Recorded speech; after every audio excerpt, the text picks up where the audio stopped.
Bom, boa tarde a todos e todas. Eu sou Good Gabriel afternoon, ladies and gentlemen. My name is Gabriel Maceron Santa Maria. I am head of sustainability, and it's a joy to be here to talk about the challenges and opportunities for the carbon market, and especially it's an honor to be here with the panel of references in the sector with the great expertise, companies with a renowned track record, and friends from Banco do Brasil. I would like to thank Pedro, starting from the left-hand side, Pedro from Future Carbon, Pablo from Eco Securities, Fabio from ECOL. You're going to have some time to introduce yourselves, and Felipe from Carbonext.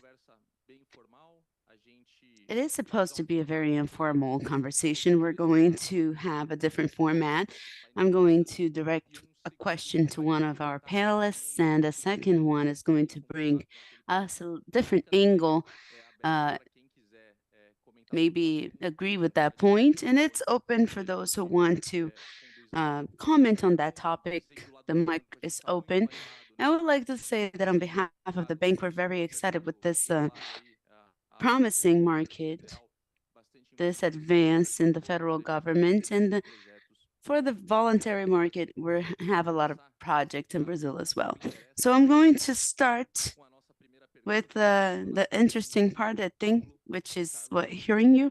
I'm going to start with you, Pablo, and Carlos. I'm going to ask you to please add. We came here to COP and we're discussing a lot about the challenges that we have to keep the global temperature um, at the goal of 1.5 degrees Celsius.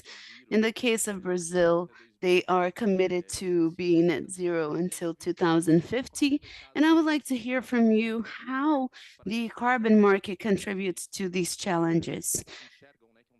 How do you see this challenge? I would like to pass the floor to you, Pablo, to firstly hear a little bit about how this topic is integrated to this decarbonization agenda that we talk about so much. Thank you, Gabriel. Thank you very much for the invitation. Thank you for being in this panel with all of you. Adding to what you said, we work in the same sector, but we compete and work together for almost 20 years, also with the Carbonext, Future Carbon. We have noticed some common pains in this sector.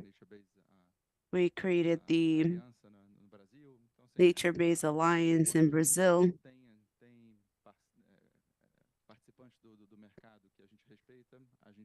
When we have participants in the market that we respect, we work together for those common growing pains and those common difficulties. Nature Security is one of the pioneers in the carbon market. We have a huge track record, and we know that the carbon market, as well as any other market, is going to have its own fluctuations. It has its moments of growth, its moments of pain, its decrease in price and in demand. So we know that what we need for us to have a mature market is being able to work on the side of the supply and on the side of the demand, assuring that we have a serious long-term demand,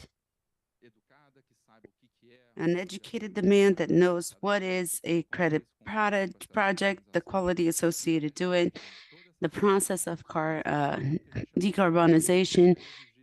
And what we call offset is one of the flexibility mechanisms to be able to reach the decarbonization goals that we have.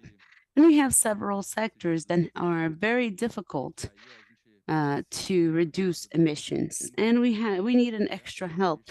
So the carbon credit is this extra help the development of activities and decarbonization in different sectors.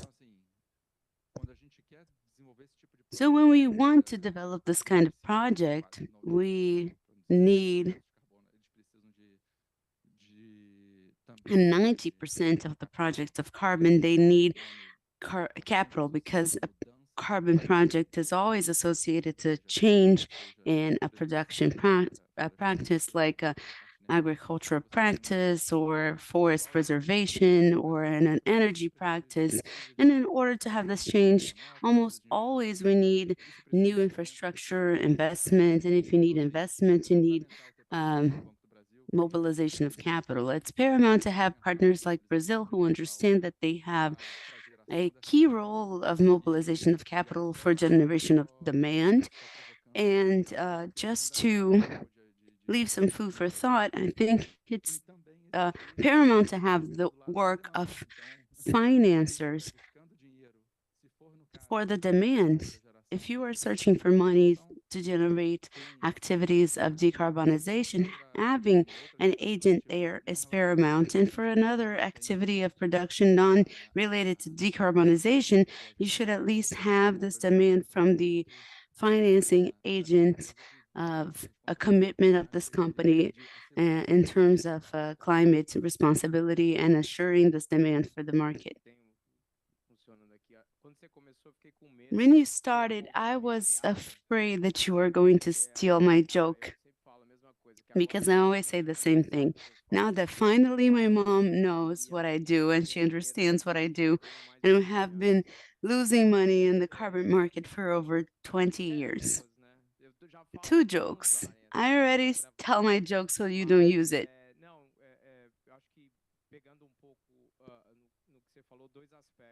Taking a little bit of what you said, there are two relevant aspects for us who develop projects. It all begins and ends in funding. Without the funding, there's no project. And as a consensus of all of us, it's reasonable to assume that the financial sector can impose this agenda to the great emitters of greenhouse gases. So our expectation is to answer the demand from the financial sector and manage the portfolio of debt, capital allocated in the different activities of the country. Drawing a parallel to what you said, as project developers, we work with the carbon offsets. There are several studies that demonstrate that companies that start their decarbonization journey using offsets, they already position themselves in a more mature way in a more comprehensive context of a reduction of carbon in their activities. There is this debate whether I'm going to be obliged to reduce my emissions in 5 years in the framework of Brazil, then why working in the regulated carbon market nowadays? Actually, what ends up happening is the company that starts now and works the concept of offsets, this initiative permeates the whole organization. And again, it is reasonable to assume that in few years, this company is going to be ready to maybe eventually benefit from the regulatory framework that is to come. So what we have motivated companies to do in Brazil nowadays is to start calculating the carbon footprint and working in the curatorship of the carbon offsets that they eventually will have interest in using. And it is reasonable that in a few years, these companies are going to be in a different level when compared to the companies that don't do anything. Thank you, Pablo and Carlos. Brazil certainly recognizes the importance of this decarbonization agenda. We have the commitment of net zero in 2050, and we have tried to support farmers and companies in the development of projects and the preservation of areas. And that's the aspect that I would like to approach now, passing the floor to Pedro and Felipe. One of the main factors, actually, the main factor of greenhouse gas emissions in Brazil ends up being deforestation. And I would like to leave this question to you: how the carbon market can contribute to the reduction and the abatement of these emissions and also the reforestation. Felipe?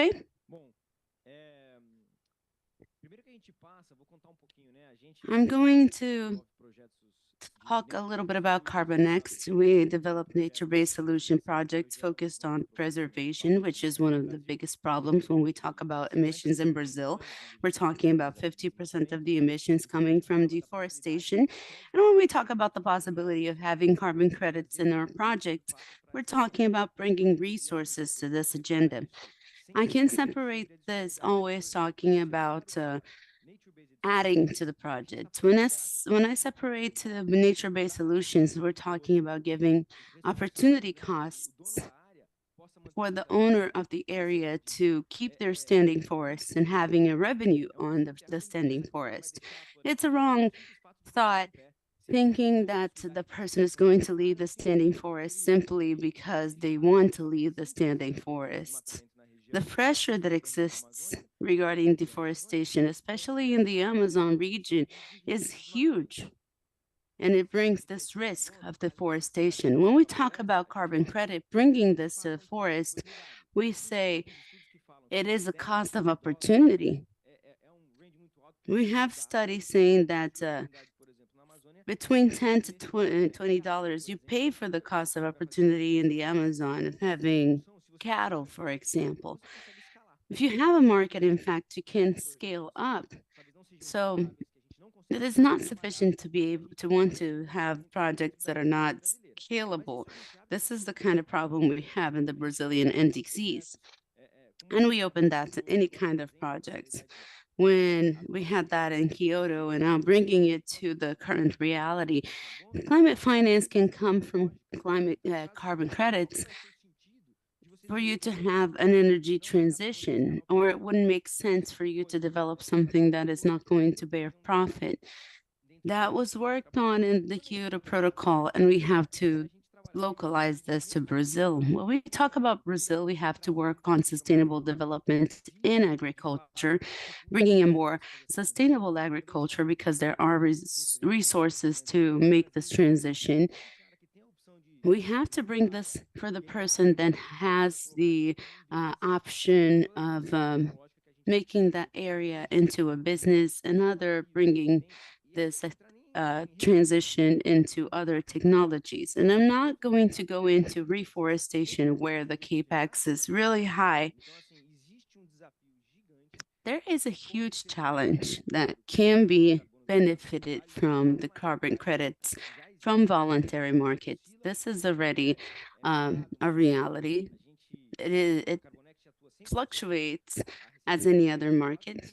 The revenue of CarbonNext is with the commercialization of carbon credits. We have developed this agenda, and we need the work of partners like Banco do Brasil to generate demand among the clients and generate finance in the agenda so that we can scale up. And talking about reforestation, how are you going to generate this resource only with the carbon credit if it takes long to generate this demand? So we need the work of Banco do Brasil, and this is a huge challenge that can bring countless benefits for us. You said almost everything. Before I start, I would like to introduce myself. I'm Pedro Plastino, Chief Business Officer of Future Carbon. We are a platform of development and decarbonization for companies. I would like to thank Banco do Brasil, represented by Gabriel, and the Vice President Saceron here. Thank you very much for the long-term trust in us. I'm going to spend some time in the introductions because Felipe said almost everything. Basically, when we talk about keeping the standing forest, we have in Brazil our parents and grandparents that always said productive and non-productive areas. Productive areas are pastures and non-productive areas are forests. The Amazon is almost the oil of the future. And how can we make profit on that? How can we generate additional revenue on a standing forest? Nowadays, we can look at the bioeconomy, but it's not very scalable. The revenue that comes from a standing forest is not very well analyzed. And I'm going to talk about revenue because we live in a capitalist world. In Brazil, we had 1 million of hectares of Amazon illegally deforested. This is an endemic problem that starts in the lack of awareness, basic lack of awareness, that and goes to the lack of supervision of the federal government and municipal governments. And when you look at the Brazilian constitution, the Brazilian penal code for illegal deforestation is very weak. How many people do we know that are in incarceration because of illegal deforesting? And in 12 months, we had over 12 million hectares that were deforested illegally. And Banco do Brasil is fostering economy and activating these networks of bioeconomy and carbon credit with the private market to control deforestation in Brazil. Carbon credit has its preference because it is an instrument that gives more scalability to the revenue. And in future carbon vision, we have this is the easiest tool to bring income to the landowners. We cannot maculate the carbon credit. We cannot think that it is a financial digital asset. There's a comparison now to the crypto coins. It is much more than that. It does not only protect the forests, it protects millions of lives and biodiversity ecosystem. It is implementing an amazing work with the communities. We impact lots of lives in the Amazon community. In the past, we talked about populating in order not to lose the Amazon. And then there was this conversation of deforesting, not to develop the Amazon forest. Now we want to keep the standing forest as the best resource capital for the standing forest for that area that is considered and make it productive. The productive area is only productive because of the forest. We have all the rates of rainfall and soil improvement because of the forests. It is an instrument. It's not the best one. I agree that it's not. In 20 years, we're going to be discussing another instrument, another methodology to keep the standing forest, maybe with the government, maybe with the private institutions, maybe with the financial institutions, but today, with what we have, it is the best. And I believe that with the carbon credit, we're going to avoid the emissions that we have in over 50%. So Brazil is doing a brilliant job. Excellent, guys. And I think we are discussing how we're going to bring financial return and also positive social and environmental impact. Now I'm going to bring you back, Pedro. We're talking about now carbon credit. What is the potential that you see for carbon credit in Brazil and the world? And talk a little bit about the potential and the role of Brazil. What is the potential that you see in our country? I'm going to keep it simple now. Basically, the Brazilian market needs trust. The market is improving a lot. Pablo has been in this agenda for longer than I am, and I'm sure that if he compares a project that he develops today and the first project that he has ever developed, it's a lot better. The project that he develops today, and it is improving every year and every day. And we have in Brazil, in the world, and in Brazil, a lack of trust also with the offsets. What do we need in this ecosystem then? First, being together, we have to create this trust in-house, and we have to increase our diligence bar. There were many scandals about carbon credits, especially in this year. Many of them are true. It is sad to say this, but there are many wrong things happening out there, and there's also a lot of injustices, but there's also a lot of truths. So we have to bring extremely serious institutions like Banco do Brasil, the Bank of Brazil, and usually in the municipalities, the manager of Banco do Brasil is the physician, is the priest. Future Carbon had an announcement 2 days ago that Latam, the biggest air line in Latin America, is doing for the first time an offset in Brazil. It is a very big step. So our work is being together, and we who are in the ecosystem bringing more important players. Whenever we have an extremely serious carbon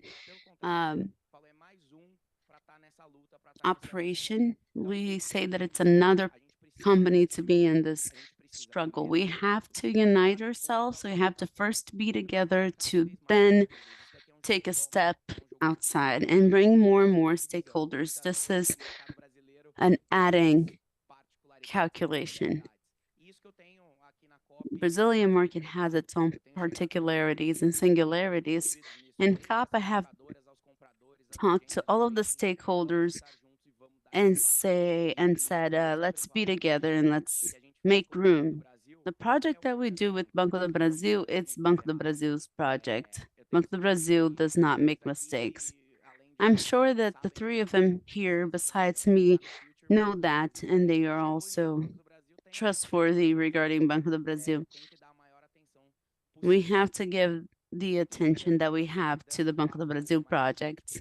And also taking a step ahead to the regulated market, I believe that Brazil is going to have the biggest in terms of percentage of compensation via regulated market, and Brazil is going to be the biggest percentage. It's about 20 to 30% of the voluntary market, and it's going to create the daily activities of the companies. The companies are going to need to do that. They're going to start the first purchase. As I mentioned, Pablo's works, projects, and futures projects, maybe it's not going to be the best, but every day and every year and at every purchase, we're going to improve. And 10 years from now, we're going to keep improving, but we're going to be way better than we are today. Fluctuations of the market happen. It happens with soy, with cattle, with oil, and the carbon market is the same. It's just starting. It's more incipient, so fluctuations are normal.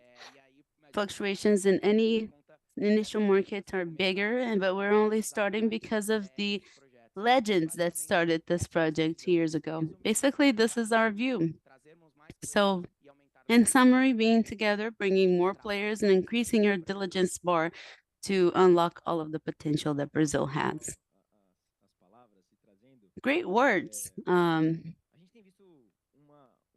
We have seen a very strong market movement. Carbonex is 3 years old, and we compared this to 10 years ago, where we had this very incipient market. Since 2020 and 2021, the market has grown. When the market goes through fluctuations, because when you get to the level of the voluntary market integrity, everything becomes a reference.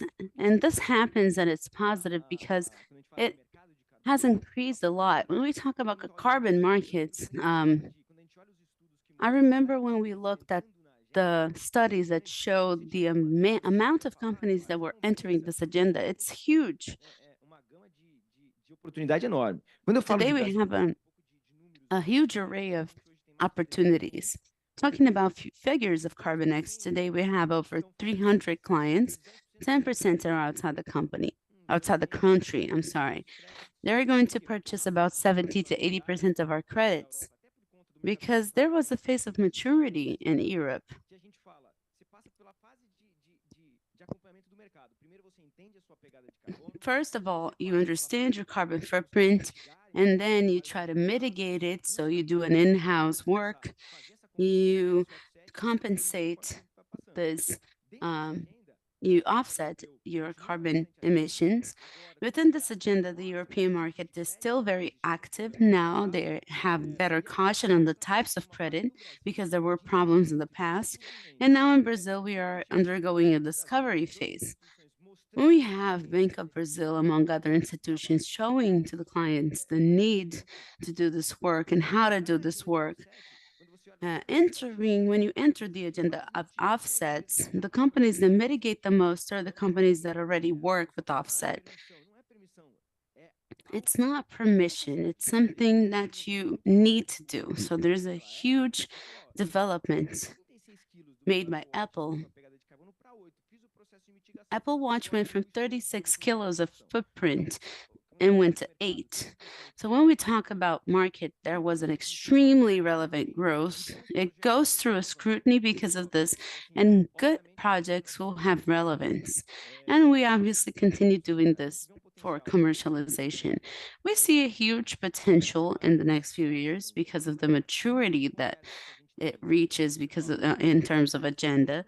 3 years ago, not everybody would open their doors. 2 or 1 year ago, everybody opened their doors. They want to talk, not necessarily they will compensate, but they want to talk. The regulation of the market is going to bring more security so these companies can work effectively. The Australian market has rules for volunteer carbon compensation.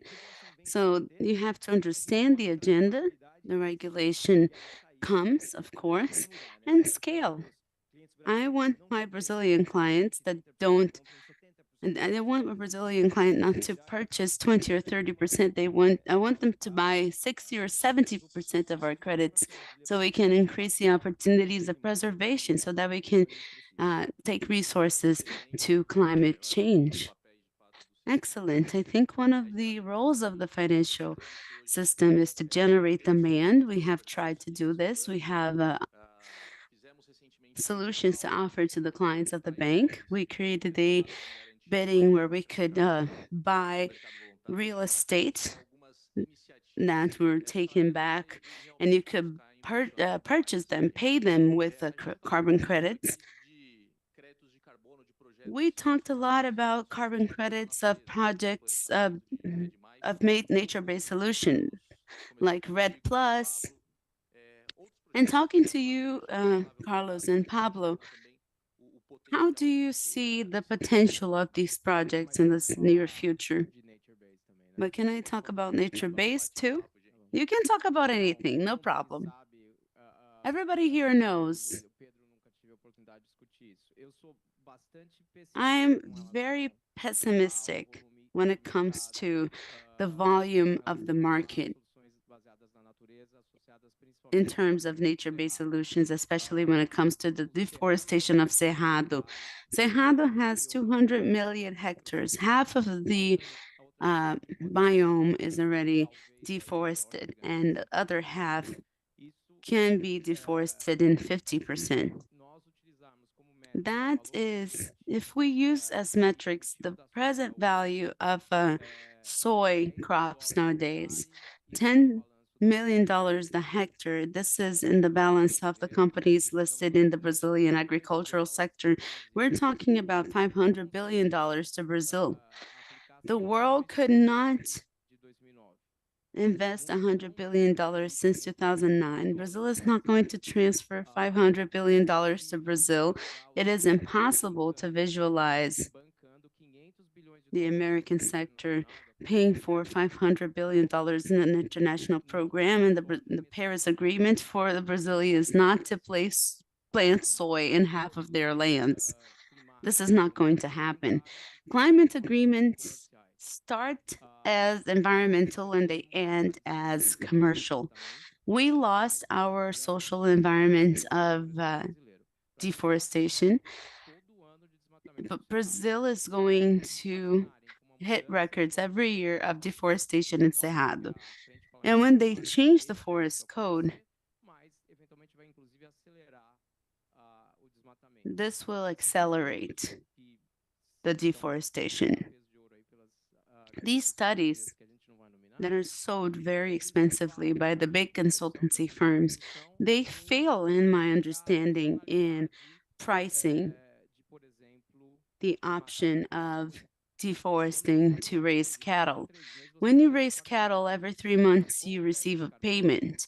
And with the carbon credit, you receive the first payment every 3 years, and you have this commitment of receiving for 20 years, depending on the term of your contract. There's no commodity market with locked deadlines, with this deadline of contracting. If, again, the marginal costs of preservation or abatement in a Cerrado area is associated to soy, you have contracts of 2 to 3 or even 5 years. From there, the producer will eventually want to deforest if the soy prices increase a lot. So I'm very skeptical about these numbers that are propagated and without evidence, especially by the media in the context of supporting this agenda. I'm going to say once again, Brazil lost the social license of deforestation. I'm not defending it. I'm not defending that we continue deforesting, especially in Cerrado, but now things are not going to add up as things are.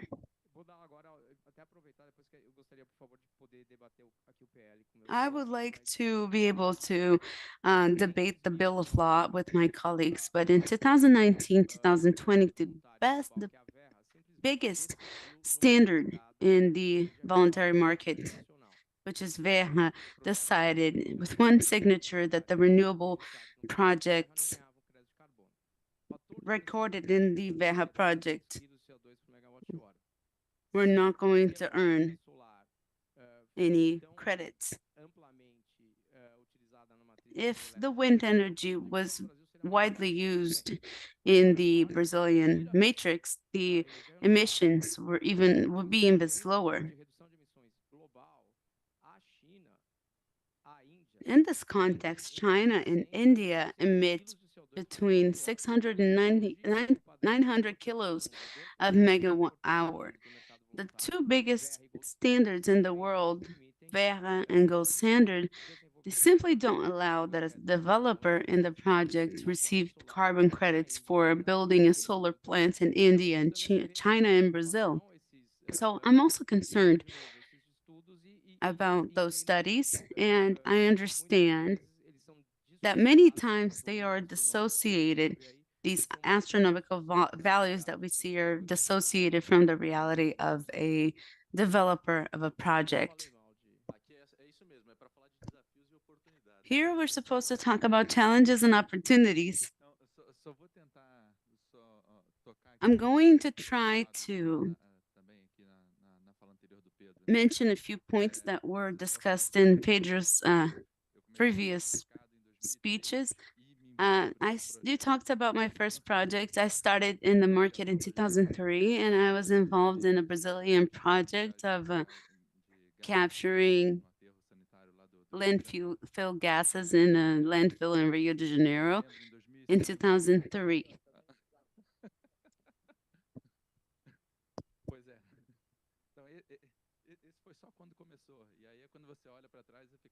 And when I look back, I say, did I do I say that I started working in this market 20 years ago? I remember in 2005 when we were developing the first renewable energy project here in Brazil, and the VVBs at the time. This is a good story. They said we're the same VVB validating one of the projects of your projects, one of his projects, and the other projects. I'm not sure which one is right, but I would like you to sit down, gather, and come up with the single value. So we came down with a single value. We published a paper and we made it public, and then the Brazilian government also took this role. But I think this is an example of when the parties have to cooperate to be able to advance. And also mentioning 2 points, what I said in the beginning, carbon credit is a type of subsidy to comment a change in the energy matrix or solid residues or in the production method. When we're talking about an agricultural thing as well, I think the biggest problem of carbon credit is that it is a short-term solution. When we're talking about conservation, we have a series of activities that we try to do to maintain a status quo. Carlos just mentioned this topic. Theoretically, you have to make a payment to maintain the forest forever. And if we say that the carbon credit is a subsidy, as a design, a subsidy shouldn't be paid forever. So the carbon credit is not an instrument that should be used in long term as an instrument for conservation. And that's when I agree with you, Pedro. In the next 20 years, that's too much. I would work with 5 to 10 years. I think we have to create another mechanism that it wouldn't be a subsidy. For example, would be a payment for environmental services. While the environmental service is happening, you pay for it. And those who have been providing that service for water, biodiversity, the maintenance of the local climate, they get this payment. And how much it will be paid and who is going to pay for it, this is another topic that we have to debate. But I think that we have to have clear that there's no silver bullet.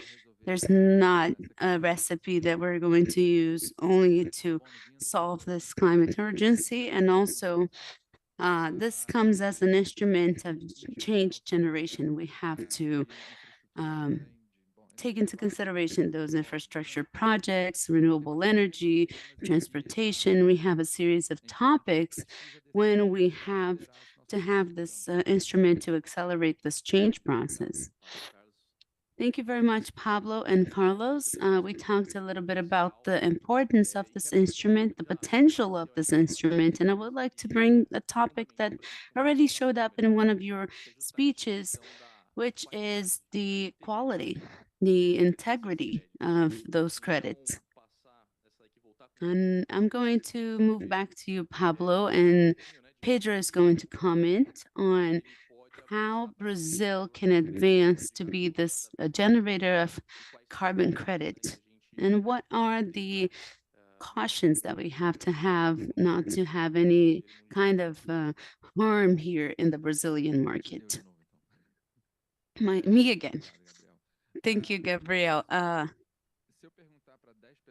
If I ask 10 people here what quality and integrity mean, I'm sure that I'm going to have 10 different answers. And this is something ethereal, but when we talk about carbon, if I give an example of 10 carbon projects, everyone will have a strong and a weak factor in terms of project integrity. So I like to use the example. I'm going to take the renewable example also, Carlos. Some standards decided that renewable is no longer additional. So this is the big issue. Nobody is questioning if the calculation is precise or not. Everybody agrees that the method is reliable, it's accurate, but nobody questions if the project contributes or not for sustainable development. Everybody agrees that that is the best source. From several aspects, we have integrity as something that is not questionable. Let's move on to industrial gases, like N2O, what we call the end of pipe solutions.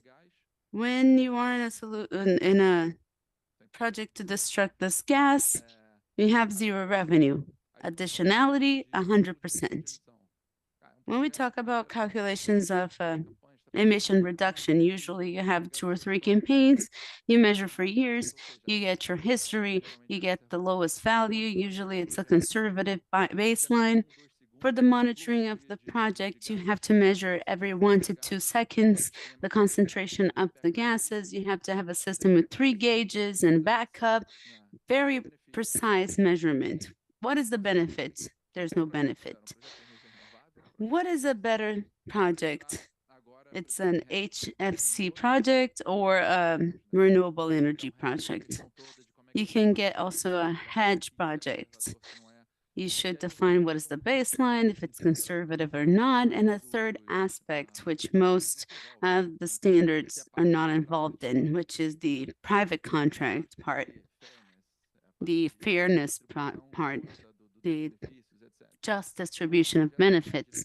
So today, the hedge projects are very criticized because there are many cases related to inflated baselines and reduction of emissions above expected, the measurement processes that are complicated, and the involvement or non-involvement of local communities. But nobody questions the additionality of the hedge and the benefits of the hedge. So each type of project has its own Achilles heel, and the need to take into consideration what you have to do to have a quality project in the sector or the area. I'm going to pass on to Pedro, who also develops a lot of hedge projects. I'm going to leave you with my last point, and Pedro is going to comment on the topic. But 2 things, we had a huge entrance of new carbon players of new carbon market, thinking that developing a carbon project is easy and fast, and it's receiving money and not to do anything. This is the definition of lack of quality in a project. It's not easy, it's not fast, and you have to do many things. If you think that you don't have to do anything, your mindset is wrong. And this definition is the best example of low quality project in hedge or in any sector. Moving back to my first point, carbon credits is for a change. If you don't generate this change, this credit is low quality by definition. I completely agree. The 5 of us are speaking the same language, and I'm happy because of that. It means that we have a consensus. I'm going to talk about hedge projects. We have a very clear parameter in future regarding what is an integrity project for us and the buyers. There are 3 aspects. First, the legal part, the land regularization. Only projects with land regularization in a perfect state will have the development of carbon credit projects. But the Amazon is a land mass between the public and the private agents and returned lands. This is a state problem. The state has to work on that. Bank of Brazil is there as a development bank. It's a mixed economy bank to do that. BNDES also has done the same. The federal government and the Ministry of Environment have done the same, especially in the current government, and they have a very favorable ecosystem for the Brazilian climate agenda. So land regularization is traced back in some point, this land belonged to the government and it was transferred to the private agents. We only develop projects in which there are no hint of discussion or fraud in this chain. So we lost lots of projects, or we did develop lots of projects, but again, this is a problem of the state. The second point is, who is the final beneficiary? It's the know your clients of those who are owners of the land. It's not enough for you to have a perfect project, but you have to know if those who are going to receive those credits is drug dealer or corruption, has a corruption problem, or doesn't have the proper practices. So who is your partner? You don't want to be sided with the criminal, for example. And the second one is related to the baseline. So the amount of credit that is generated over there. So VERRA has a buffer, and we add a buffer in the future. We have an ultra conservative baseline. We only develop projects that, in our view, and we have a partnership with the third-party auditors, like rating agencies and other carbon companies that we hired to say if our baseline is appropriate or not. Sometimes I say that it's appropriate, but the third party or the fourth party says that it's not. So we make this review, again, bringing everybody to a clear consensus. And I'm also going to touch up the point that we were discussing regarding other environmental services, saying that the carbon credit is only a transition mechanism. One, the monitoring of biodiversity. You are not only protecting the forest, but you're also protecting some lives of fauna and flora. You can do this with the fauna and flora inventory and implementation actions in the field. I'm going to bring you a clear example. We are a project in the Amazon that's very close to Carbon Next. We did the first inventory and we saw that the turtles there were almost in extinction. We had a partnership with the University of Amazonas, and they launched a very big work. They released almost 4,000 turtles there, and 4 months later we did another inventory and we had a remarkable improvement in the amount of turtles in the region. We do this constant monitoring. This is going beyond the carbon project. And the last aspect is social. It's activating the bioeconomy chains. We're going to announce a partnership with Bank of Brazil soon.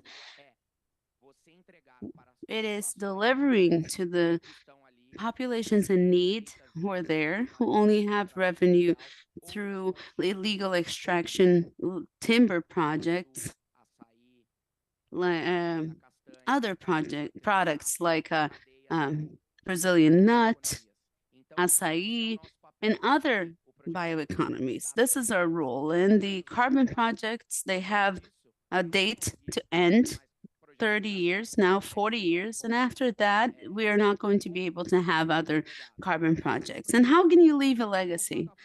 After the carbon projects are done, we're going to need another revenue. So at the end of the 30 years, we're going to need activated bioeconomy projects in the region. We need core benefits. We need to bring the local community inside the project. They are the guardians of the forest, not us. So we have to do this very transparently. We are investing a lot in technology so that we can deliver to the buyer of the credit what they are doing, either in the volume of carbon credit or the amount of lives impacted, in the amount of beings, mammals, fauna and flora. We have a very clear framework and it is being improved. our first project is way worse than the project we're developing now. And it's very good because it means that we are growing in this market and learning with these legends that are here in this round table. So this is the vision of future of the market. Amazing. Thank you very much. This was a great conversation. And I'm sure that everybody is looking forward to this question. Let's talk about the regulated market. Let's move the floor to Carlos and Felipe. There is a huge expectation of having this definition as soon as possible. This brings us some potential. So I would like to hear from you. What are the perspectives and what you're thinking about? And the others, please feel free to bring other points as well in this conclusion. You called us legends. This one is very young. You're the only one that has gray hair. I don't dye my hair. What you mentioned in terms of integrity, there's nothing that I would add. But moving straight to the Bill of Law, there are three key points of attention for the Bill of Law of the regulated market. The first one is the legal nature of the carbon credit. It is a mistake to establish the carbon credit with the real estate value. In 2009, we did a consultation to the CVM, to the Commission of Real Estate Values. Carbon credit is not a real estate value. Recently, IASBEC opened his own firm. He is not a director of CVM anymore. And I consulted him. Otávio Asbeck, what is your opinion about the legal nature of credit carbon? It is not a real estate value. That's what he answered. I'm going to speak well of those who are inviting us here. Bank of Brazil also defended to Febraban and Ambima that the carbon credit is not a real estate bond. It's not a real estate value. Because of a definition in the law, of course, if the law says it's a real estate bond, it's a real estate value, it is. We're going to create a whole cost that is unnecessary. There is no regulation, relevant regulation in the world that considers it a real estate value. There's, of course, a solid definition of the legal nature that is not an intangible asset where the banks can negotiate it without bringing a counterpart in their balance, but it can define the carbon credit as a financial asset. We don't want to pay we don't want to pay something to the financial sector in an unnecessary manner.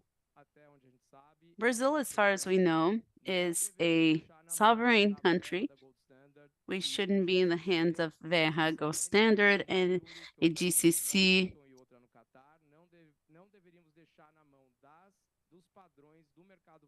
We shouldn't leave it in the hands of the voluntary market to decide the interoperability of what is regulated and what is voluntary. I defend that different markets and regulations should regulate it, because when Verra decides that Red Plus is no longer eligible, we cannot turn to anybody. Here in the Brazilian market, we're going to cry in the Congress, but we have as a country a place where we could question. And number three,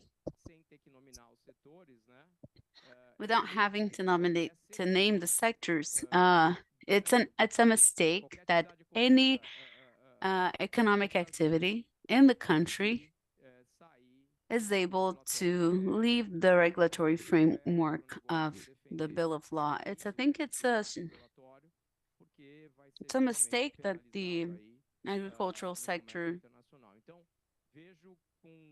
the agricultural sector defends the regulatory framework. It is better to have a bill of law than not having a bill of law.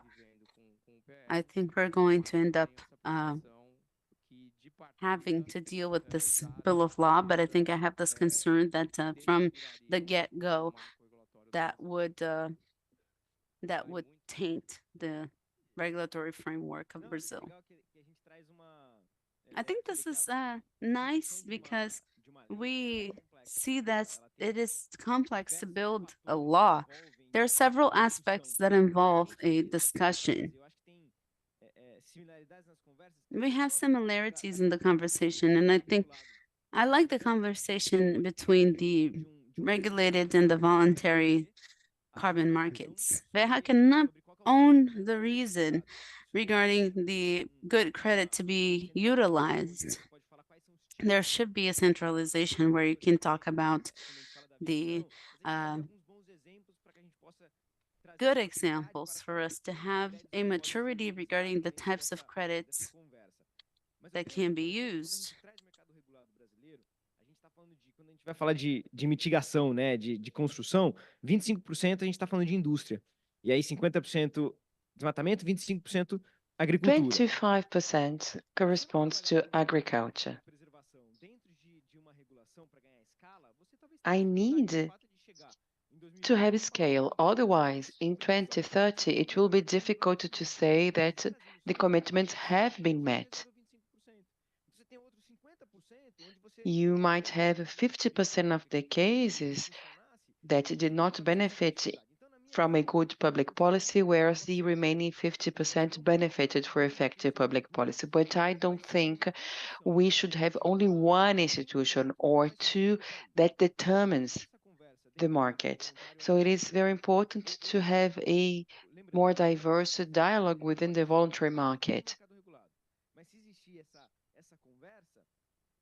If there is a dialogue, a conversation, an exchange, we might gain in scale.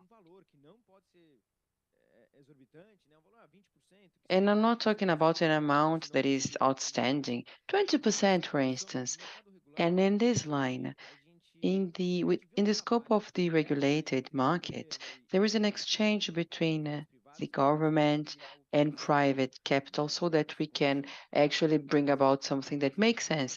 It is certainly something complex because we have diverse opinions, diverse interpretation on what it means, the forest, the mitigation, how we can carry out this work together with the industry. However, I believe that it makes the process more robust in terms of integrity. It brings integrity to the market. And as a consequence, Brazil would be able to say, I fulfilled all the commitments I undertook in the climate agenda. So the regulation is needed, is much needed. And in my opinion,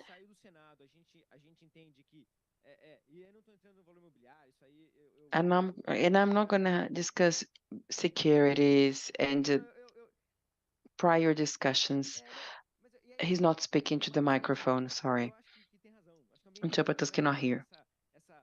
Yes, there is this question about the intangibility of certain assets and the connection between Article 6.2 and DCs, but coming back to my point, when you have a market with integrity, this needs to be done. Brazil is now discussing this bill. It is now waiting to be voted on the Senate and then at the House of Representatives. I don't know if we have chances of having the bill approved this year, but I think regulation is much needed so that we can fulfill our objectives. And of course, it should not undermine the existing voluntary market, but we need to give some leverage to this market as well. Sorry, I don't want to monopolize, but I want to fight. I think this is very friendly. Let me say something. When I say that the voluntary market shouldn't dictate the standards, and here I agree with my fellow panelists, if we have two standards, there will be none that will prevail. But see the regulated market in Europe. For 1 year,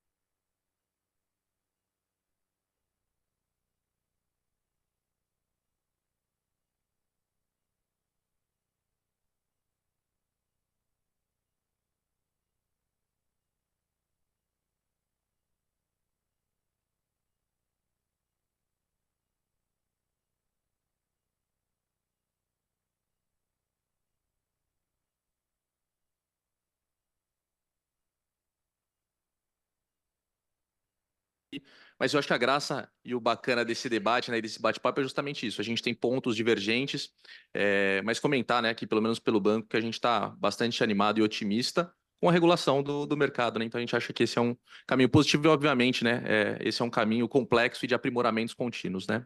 Mas algo bem bacana. Vamos lá. Eu vou seguir o mesmo padrão, então, aqui da conversa. Eu vou começar concordando e depois eu vou terminar discordando. Então, começar concordando com o Carlos de que, sim, existir uma regulação é melhor do que não existir. Essa é a parte que a gente concorda. Eu acho que, e aí sempre até o momento em que a regulação for publicada, a gente vai tentar otimizar e melhorar essa regulamentação, tá? Então, óbvio, não preciso dizer que eu sou a favor da regulamentação, da criação de mercado nacional, até porque do ponto de vista de mercado, e começando com o primeiro ponto que eu falei de um mercado que precisa de oferta, mas precisa de demanda, o mercado regulado é um dos jeitos que você tem de assegurar uma demanda que existe, porque a coisa sai de uma ação voluntária da empresa, que a gente sabe das várias vantagens, mas para uma licença de operação para a empresa. Então, aquela demanda ela passa a estar dada e não tem mais discussão sobre ela. Então, assim, nesse sentido, sou plenamente a favor do mercado. Tá? I totally agree with the market in this topic. When it comes to the registration,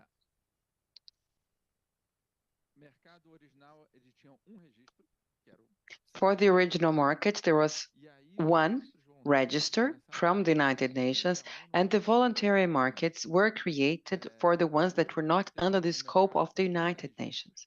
So today the market operates with 30 registers, and nobody knows what's the quality of them, what is the purpose of one or the other, which is good for certain operators that can provide assistance with these markets and different registers and can help out.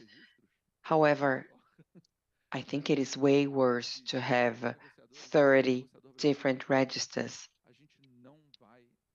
And I know that there won't be a support for voluntary registers because we as a country would have no influence whatsoever.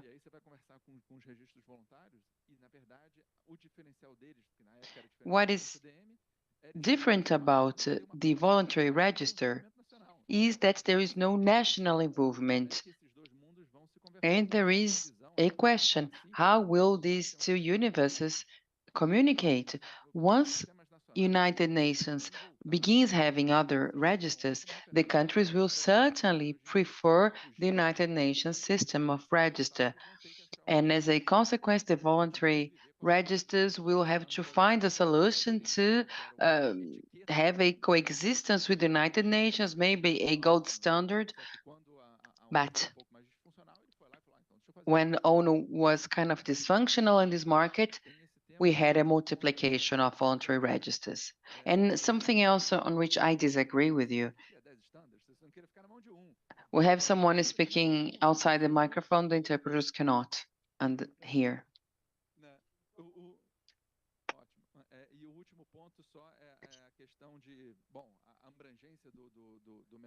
So my last point is on the coverage of the regulated market. Every regulated market in the world cover heavy industry and energy. As they are the main polluters, it's easier to start the regulation.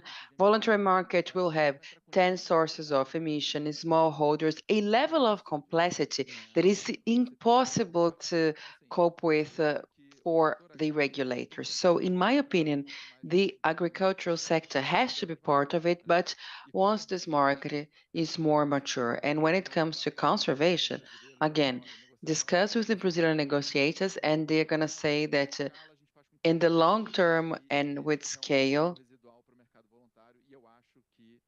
it can be done, the main part in the regulated market and the remaining on the voluntary market. Now I am in a difficult position, so I'll keep it simple. I disagree with Carlos 100%. According to the bill, the carbon credit can be a securities. As a consequence, asset managers, big asset managements operating in Brazil can invest in carbon credit. It is not a securities automatically. Once the bill is approved, there will be no mandatory application of CVM register. This is a mutant asset, so as to say. I had an exchange with the Minister of the Economy, with representatives from the Ministry of the Economy, so there is a possibility, not an obligation. If it has been said it will be a securities, I would be against it, but it is open to discretion as far as I understand. And do you trust that when it happens, the Bar Association and the Association of Enterprises FEBRABAN won't require you to pay 500,000 lawyers so that you can have the register? Because this is a stock market. I'm sorry, time is almost up. We have 5 minutes before the conclusion. And I like it. If we were here to agree on everything, we would draft a summary and share with the COP. But yes, as you can see, the topic is complex. We have different views, and we need to take all into account. From the perspective of the Brazilian Bank, Banco do Brasil, the Bank of Brazil, we support the debate. But I'm not going to use my time to talk about the bank. I will just make my final remarks and then give the floor to a partner that I see in the audience. Pedro, sorry if I interrupted you, but I'm playing my role of moderator and gatekeeper of this session. No, it's okay. We discussed this topic before, and there is this question, how can I buy the credits? So here's my question. Say I am an asset manager, a sustainability manager, and I want to offset my operations through the purchase of credit carbon. What is the procedure? You're the boss. You know that's our relationship. You say what has to be done, and we do it. In order to buy credit carbon, the stock market will, of course, operate these credits because the companies will have to do it. Nothing better than having a diverse portfolio. You cannot put all the eggs within the same basket. If you're a company willing to offset your emissions, share your eggs in several baskets. So buy credits from deforestation, reforestation, avoid the deforestation, the production of solar energy, wind energy, buy credits from Carbonex, from Future, from Next Securities, from Carlos. Go to Avenue Paulista and have some coffee with Carlos and discuss the possibilities. So what I'm trying to say is that share your eggs through different baskets. Also Bank of Brazil, will be the four of us. I mean, diversify. your portfolio. That's the best solution. Brazil is a huge country, huge-sized country, and we're here talking about diminishing emissions from agribusiness, deforestation, reduction, reforestation. So diversify. It's the same thing when you buy a car. You have the best concessionaires and the worst concessionaires. You know what a good car is, what a bad car is. And here, I'm not going to talk about myself, of course, but you're doing the advertisement already. You can buy from the other three panelists, I mean, eyes closed. You're going to buy a high quality product and you're going to have a nice branding for your company. Final remarks, please. Felipe, I love the topic. And the homework for the companies is understand what your footprint is about. Break down your footprint. Second step, try to mitigate it. You won't be able to mitigate it. The third step is buy credit carbons to offset. And do your homework and understand the different projects.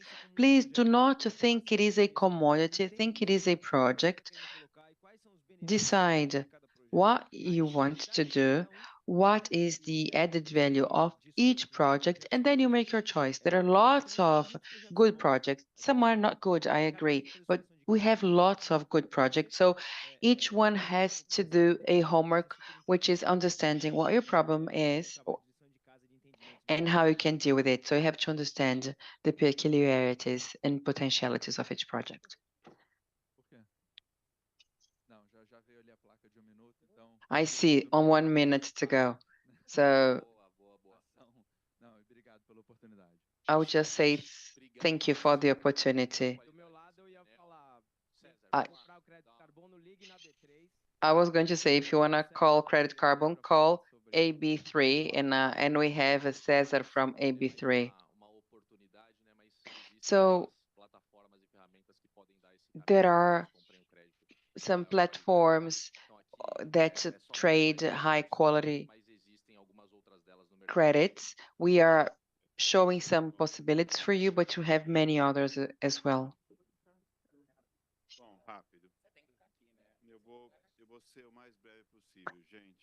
I'll be brief.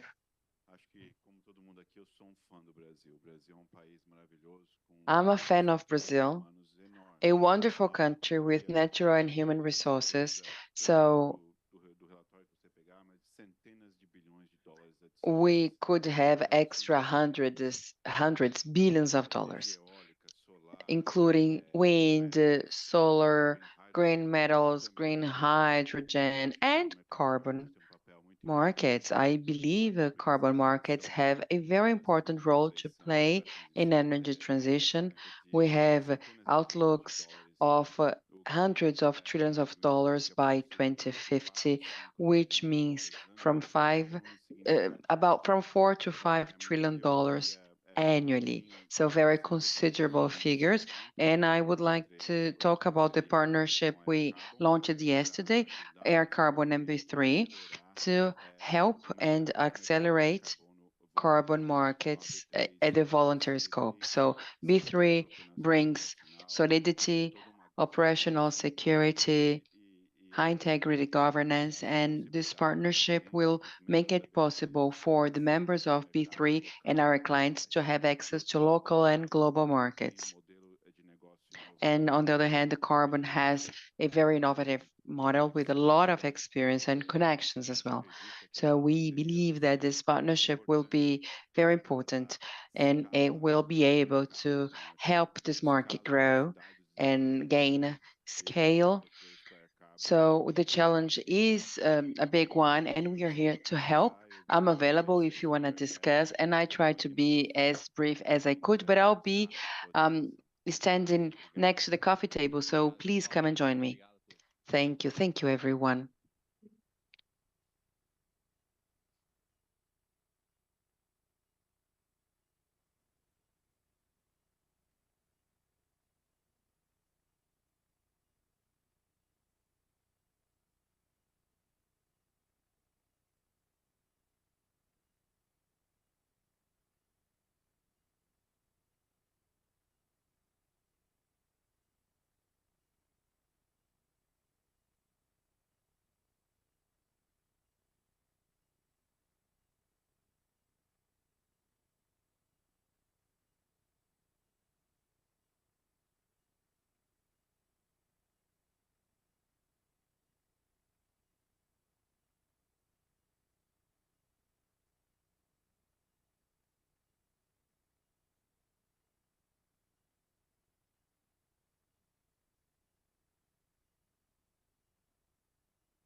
Pode falar no microfone que tá funcionando. Alô? Alô? Alô? Alô?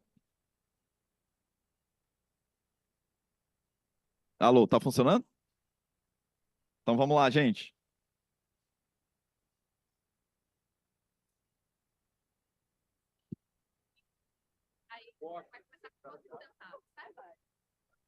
Sim, porque eu não vou pedir pra galera. Né? É. Então, foto. Tá. Só.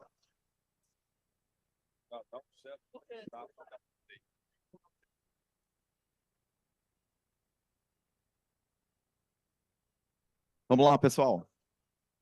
Eu acho que é só a Isabela, né? Só a Isabela. É.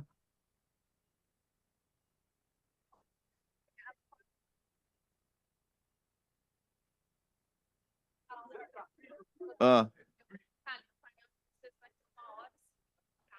Eu vou ficar aqui mostrando o final para terminar.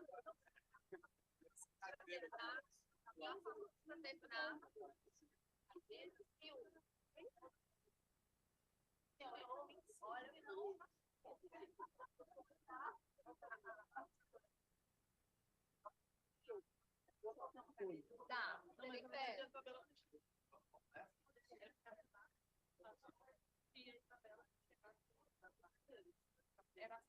aí não vai ter como revisar.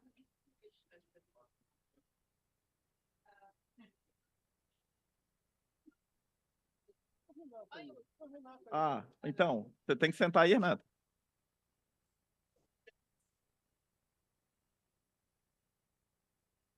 Aperta aí, puxa pra cá, faz assim, gente. Puxa pra cá. Vamos lá. Peraí, liga o meu painel. Vamos pegar. Bota umas cadeiras, puxa pra cá. Ana Cabral da Ordem, Sigma Lins.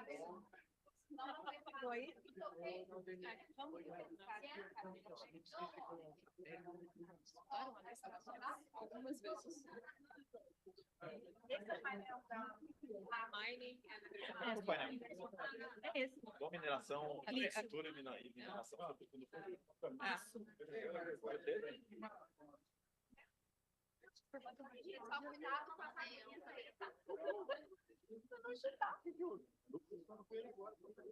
Aí você tem que voltar pra cá com um minutinho.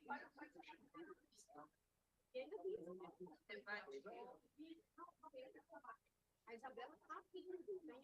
Peraí, por que o Odemir não faz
Alô, alô.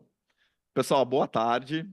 Desculpa aqui a nossa confusão aqui no início, mas é um painel super concorrido, o que vai ser muito bom. Apologies for the mess up in the beginning, but lots of people want to participate. First of all, let me introduce myself. I work for agribusiness at Apex Brazil. I'm here to represent President Jorge Viana, who could not make it, and our moderator, Isabella Teixeira, who is still not here. So let's get started. We have here with us Raul Jungmann. Here as president of IBRAM, the Brazilian Mining Institute, we have Renata Miranda, Vivian from Vale. Renata is secretary from the ministry. Ricardo Fonseca from IBAR. We have Regiane Souza from Yara and Ana Cabral. Who do you represent? Sigma Lithium. A nossa ideia aqui, gente, eu vou tentar fazer com que caiba no tempo aqui a nossa discussão.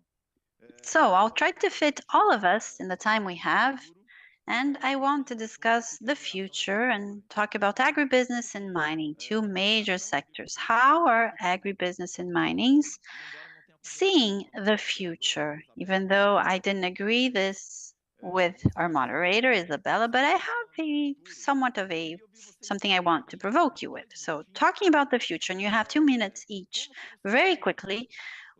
How do you see this future? What future are we talking about? When you talk about mining and agriculture, and you look at the future, what does it look like for you? 2 main ideas maybe of the future and what it will look like. And let's hear from you. Can I start with you? How does the future look for you? And how can we get started? I think it's working. Go ahead. Good morning, everyone. I'd like to greet the entire panel, Renata, Zé Carlos, Ana, you, of course, and Vivian. I forgot. Rejane. I think we got them all right now. There are 2 possible futures, in my opinion. We're either going to be able to overcome the climate crisis, or we will live in chaos. Basically, those are the 2 options I see for our future. I think, without a doubt, we need to face the challenges. Adaptation, which is becoming more expensive, and the need for climate governance to meet the needs we have both now, but also we will have in the future, in order to be able to face the crisis that we all have to face. So we either overcome it or it will be chaos. What's your perspective, Renata, looking from the perspective of agriculture, food security?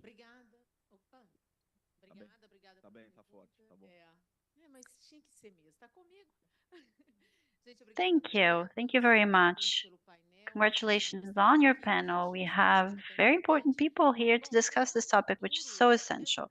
To talk about the future, we need to bring it to our personal lives. It depends on what we're doing today, the posture we have.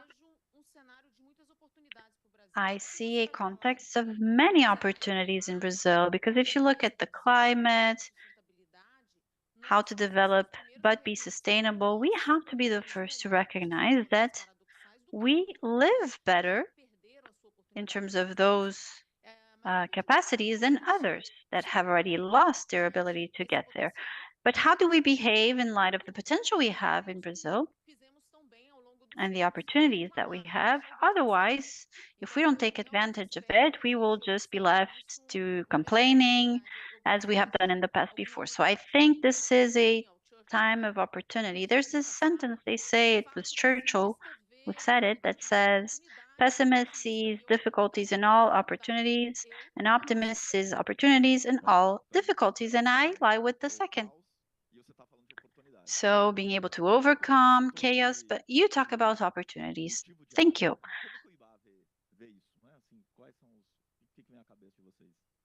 What about your perspective? Thank you very much for the opportunity to participate in this panel with such important people, and of course a very large audience for a Saturday at the COP.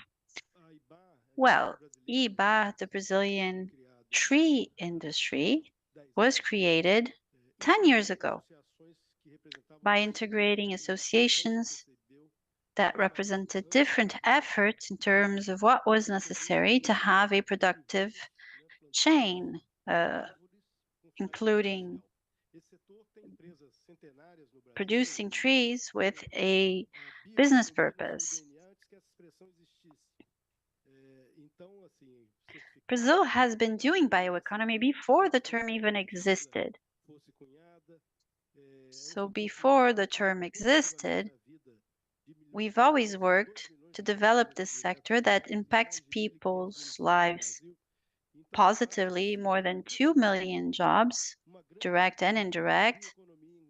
And we see ourselves in the future through solutions provided by bioeconomy, producing fibers, resistant fibers that will be able to replace a lot of what we do today using fossil fuels. Our products are recyclable, reusable, and thanks to research and development, we know we will have technologies that will allow us to advance.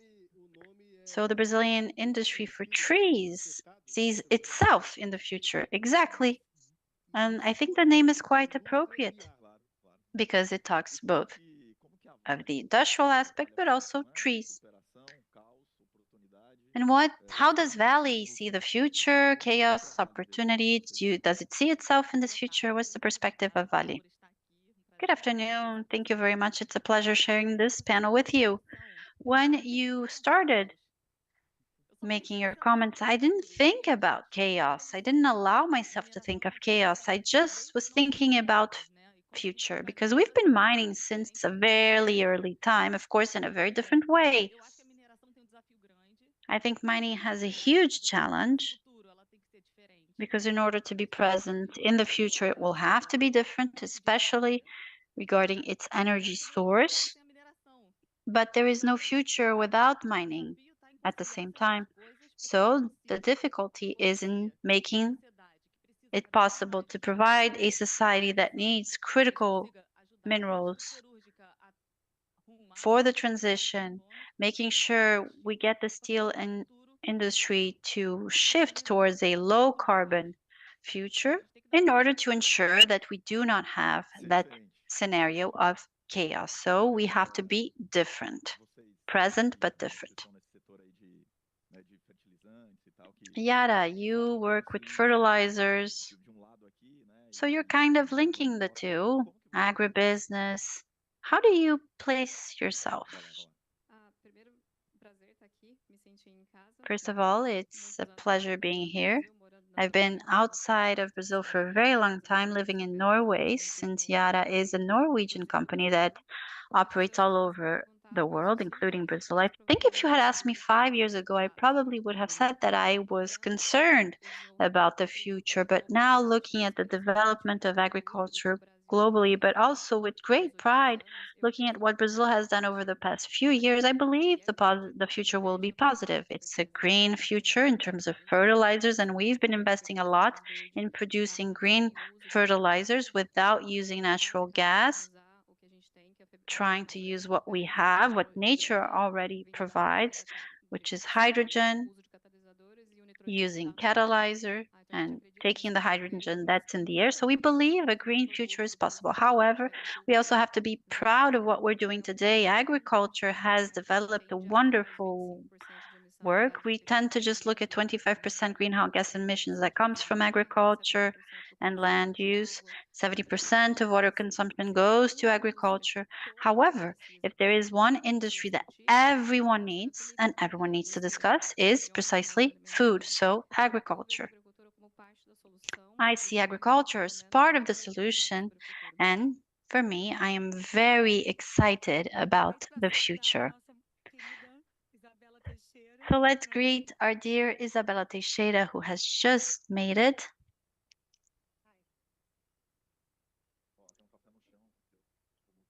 It's not my coffee, it's your coffee. Exausta.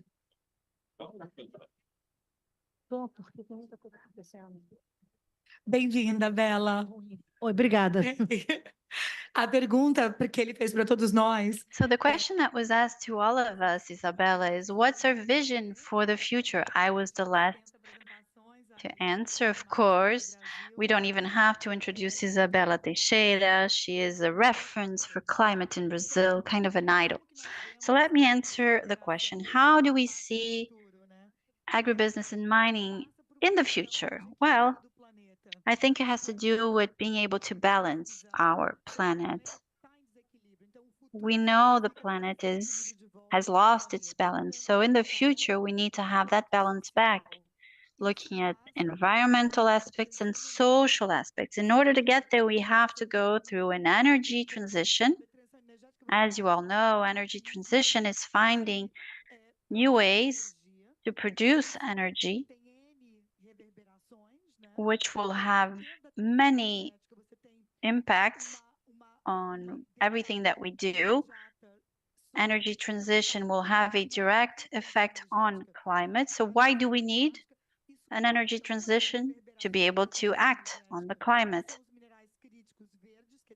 One of the essential aspects is the production of critical minerals. To be able to have this electrification, that's one of the ways to reduce emissions.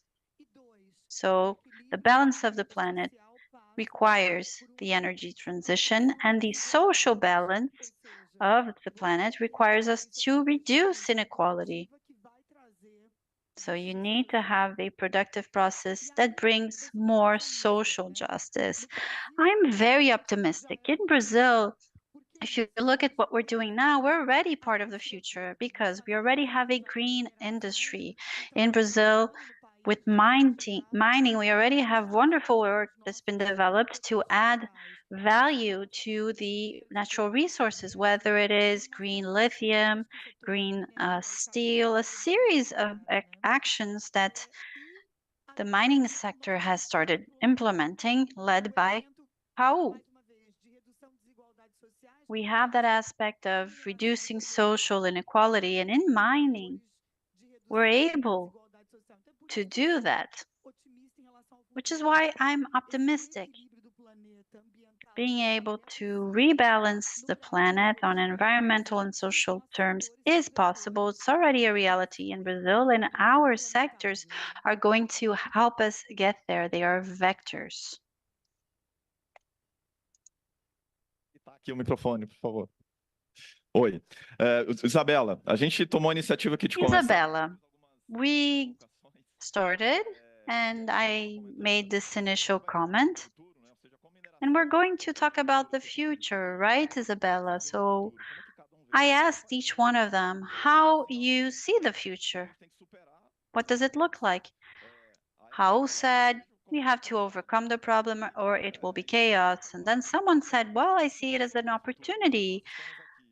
Others said, well, we are part of the future. And then Vali said, we have to be present in the future, but doing things differently. Then we just talked about green, being more green, being balanced, and being inclusive. So I give the floor to you, Isabella, because you're here right on time.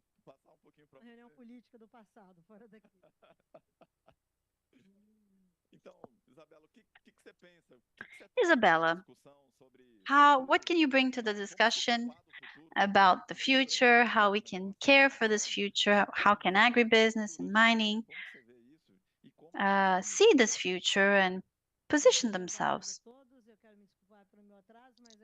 Good afternoon, everyone. I apologize for the delay, but you can see that here we don't have a low carbon footprint. I have to get around, I have security. It's so difficult getting everywhere. It seems like everything is very far away. This morning, I participated in a scientific panel at the UN, and we were discussing this precisely. How can we talk about the future? What are our perceptions? You can't talk about the future without looking at the past.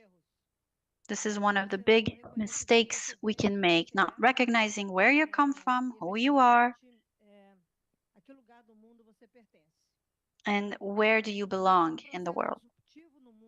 There is a disruptive process happening in the world.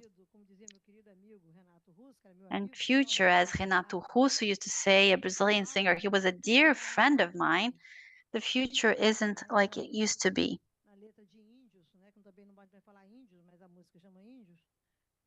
This is the lyrics of a song called Índios. We don't call them Índios anymore, we call them indigenous people, but this is what he says. So we're going through a very disruptive process, not just in terms of the crisis that nature is undergoing, but also economic relations, technological relations, political relationships between countries, between societies, and the contemporary society that already exists has values and perceptions and relations, whether personal or institutional, that are completely different from our generation. We come from the generation that built the democracy that exists in Brazil today.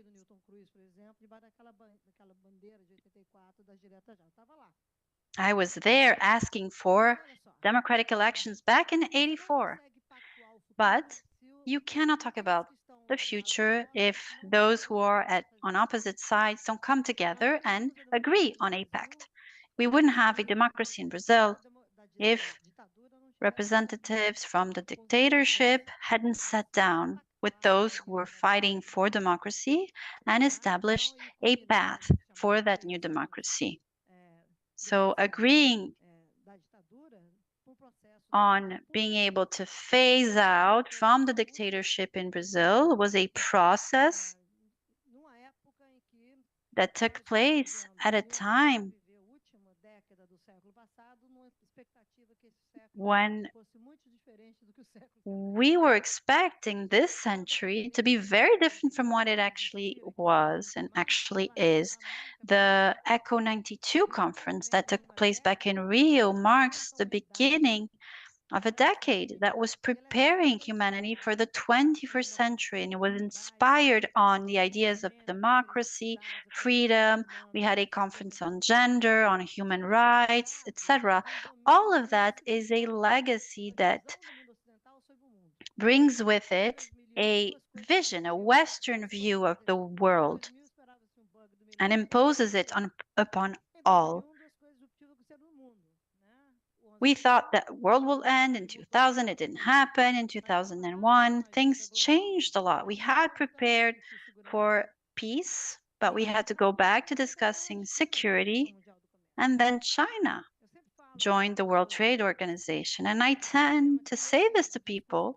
Please read the speech that was made by President Clinton when China joined the World Trade Organization and see 22 years later what's taking place, what's happening in the world. So in order to talk about the future, what we want as a people, as a society, as a country that has alternatives, but a country that, in my opinion, is still having difficulties being here in the future. Brazil is back. However, we are very far away. We are very distant from what the world expects us to be able to do. We are a young society. We are a country that's about 500 years old. And in order to be able to meet the demands, we need to change our perspective. Brazil doesn't really know the world. The Brazilian Congress doesn't know the world. I know there's a congresswoman here. Well, you don't know the world. Very little. You know it very little. Presidents of the parliament, of many parliaments in the world, come and talk to me, and they don't come and talk to you, to congressmen and congresswomen. It's not just about language barriers.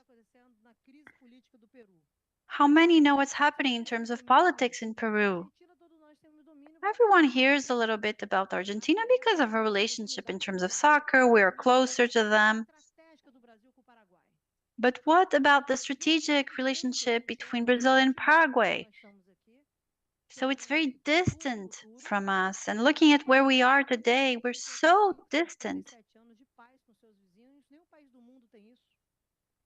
We've been at peace with our neighbors for over 157 years. No other country has that. And we have alternatives for all the crises we are suffering, from fighting in poverty and inequality to energy solutions, mining, food security. nutrition. We have alternatives, but we use them very poorly, which means that Brazil has a poor dialogue with the future.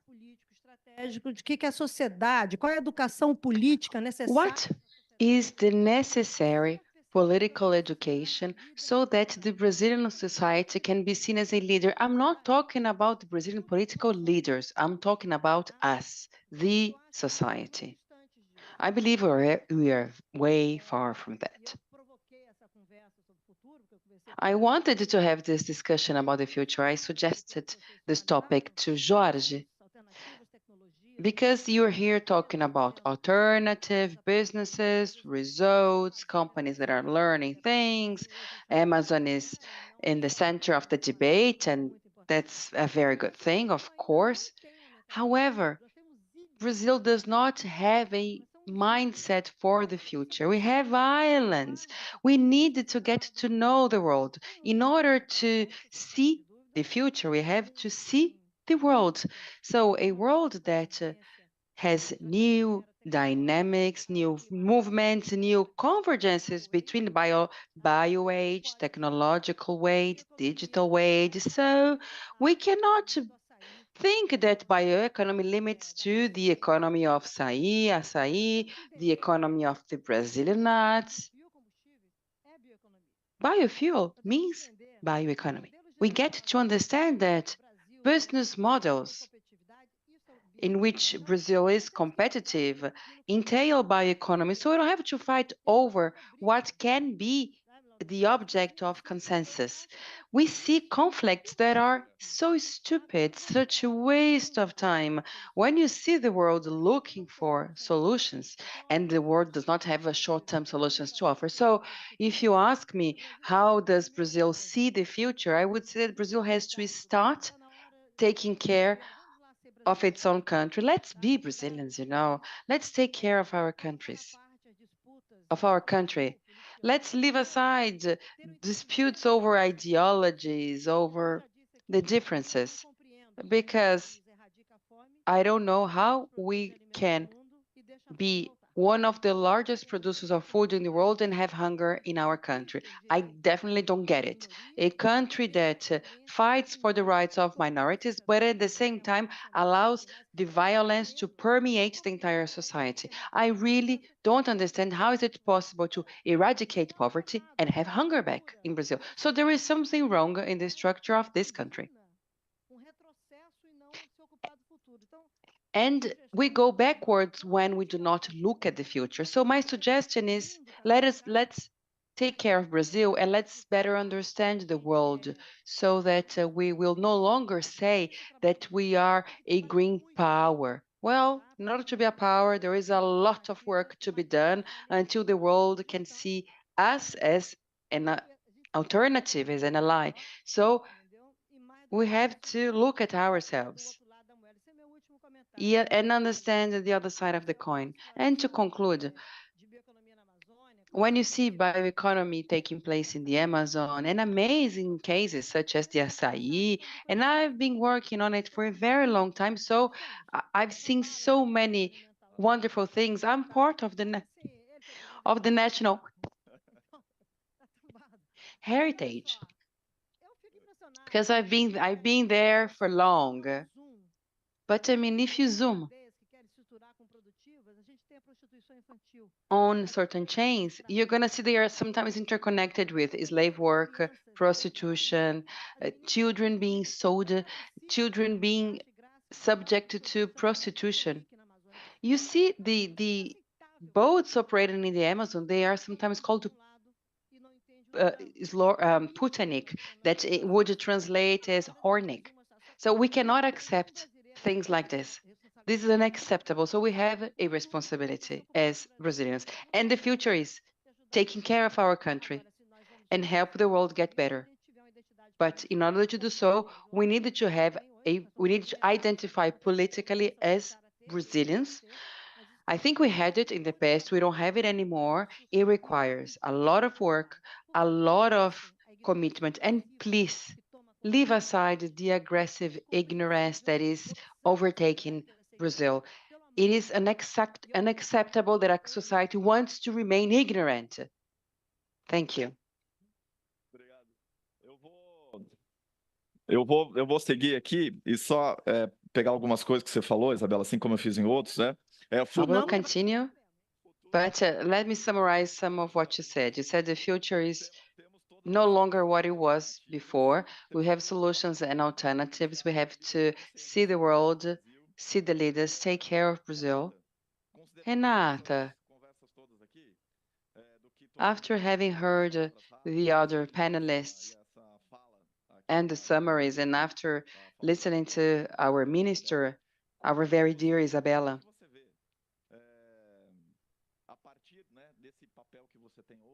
you have a role today. So how do you see the future from the agricultural perspective, from your universe? We have half an hour for our panel. I'm late, I have another session, but yes, she is the woman, the lady of the traceability. Yes, I'm a missionary for the traceability. Well, Isabella mentioned a singer she likes, Renato Russo. There's another singer I like, Cazuza. He says, the world is a museum of great novelties. And we have to run away from this idea, and the COP is a stage of this scenario. People are talking and talking and talking, and we are all in a museum of great novelties. So, as I said at the beginning, what is the position we want to take? Is the position of a citizenship, of a stateship? I think that we have a potential because we have the tools, but we have the questions as well, and we need a shift in the mentality and in the mindset. When it comes to agriculture, we have to be realistic. This is a very conservative sector. So changing the mindset of a producer, of a farmer, is such a challenge, and the burden is on the state. So most producers, except for the ones that are progressive and visionary, they all expect the state to provide the technological information. They expect the state to provide training, to suggest business model. We have to liberate from this. You see, we have lots of people who are really undertaking and really fields of ideas, but we have a paternalistic view. She described the past. And we have to understand that if we keep the same way, we are always going to find the same obstacles.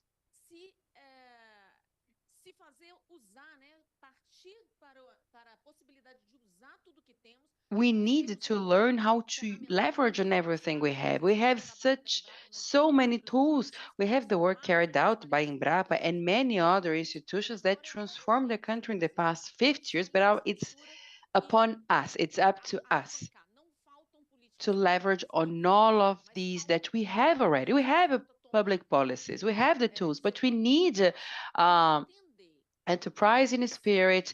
We need to understand the scenario has changed. Some people say, well, this is not fair, that is not fair. The change is necessary and is fair. And we have to change together. We have to stop denying traceability. We must qualify our products, our commodities, and stop saying that we are good, we just don't know how to prove it. We have to ensure the traceability and have a place in the future. So that's the purpose of our work.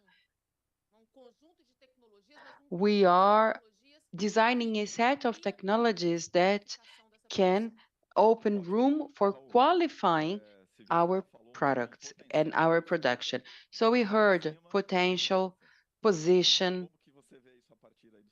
go into action and change. How do you see all of this?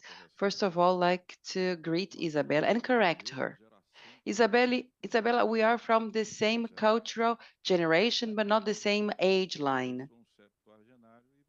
I am in my 70s, and you're a teenager. You said we are both part of the national heritage because we are old. No, I'm way older than you, but we are together. We are from the same cultural generation.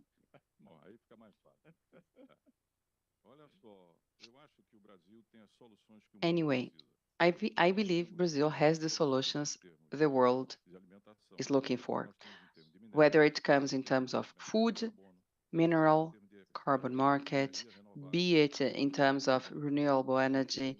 And also, we have this potential when it comes to the reduction of poverty, although we have so much inequality in our country. So we need to make these things happen and be part of the streams and the flows that operate globally. And when it comes to the mining sector, our bridge, the way we can contribute is through critical minerals that are essential for the low carbon economy transition. And what do we need to get there? A few things. For instance, we need to know what is our real potential in terms of critical minerals. The geological organism has only mapped 50% of our territory in terms of minerals. So we have a lot to tap into.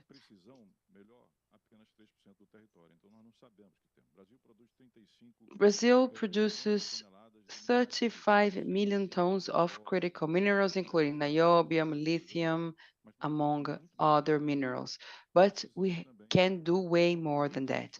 So we needed to have a public policy for critical minerals in place. We don't have it, and we need to have it. We also need to have ambition.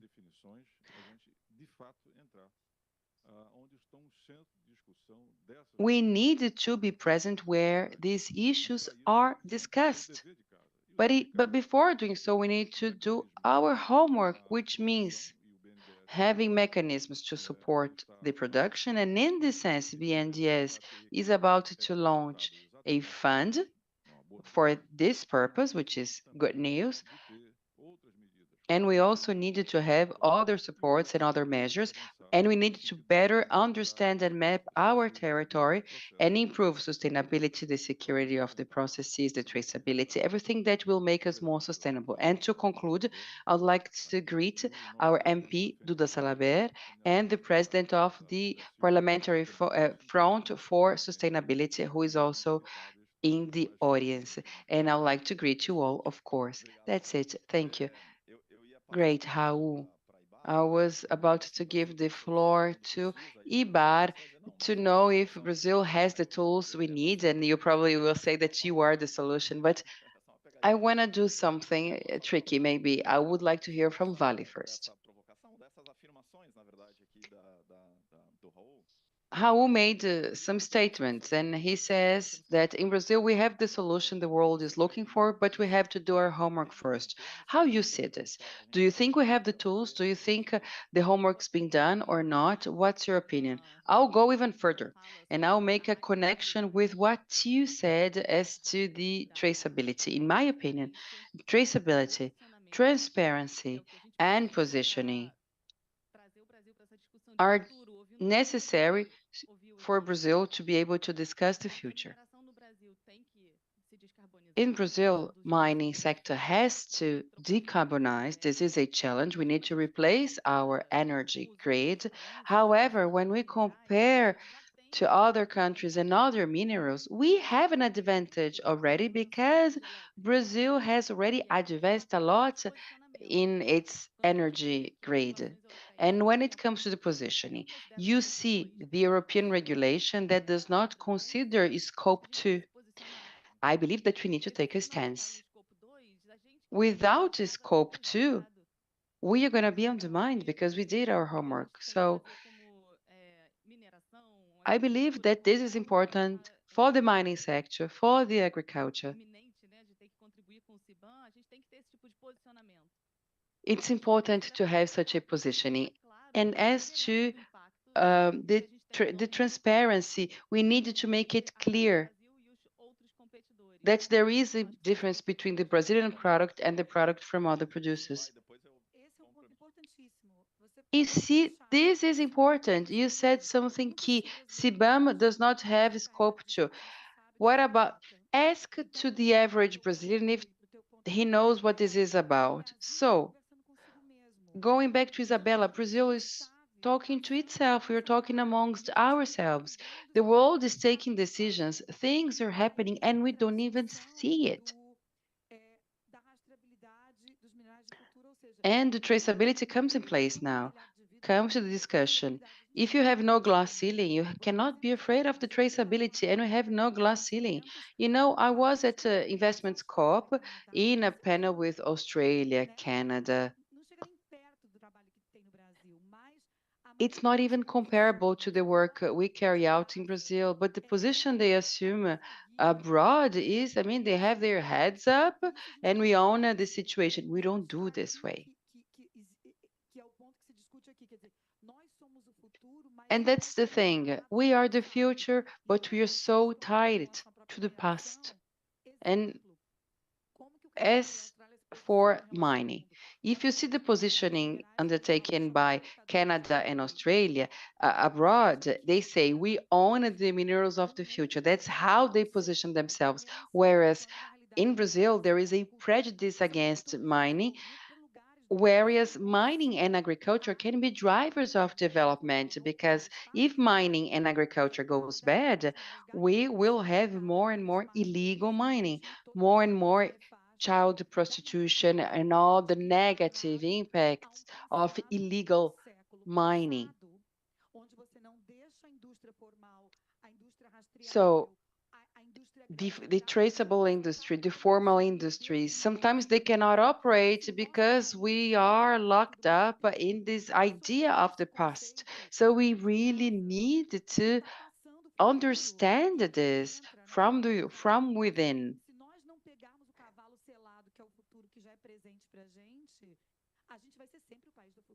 You see, we are always, if we don't change, we're always going to be repeating we are the country of the future, and we'll never get there.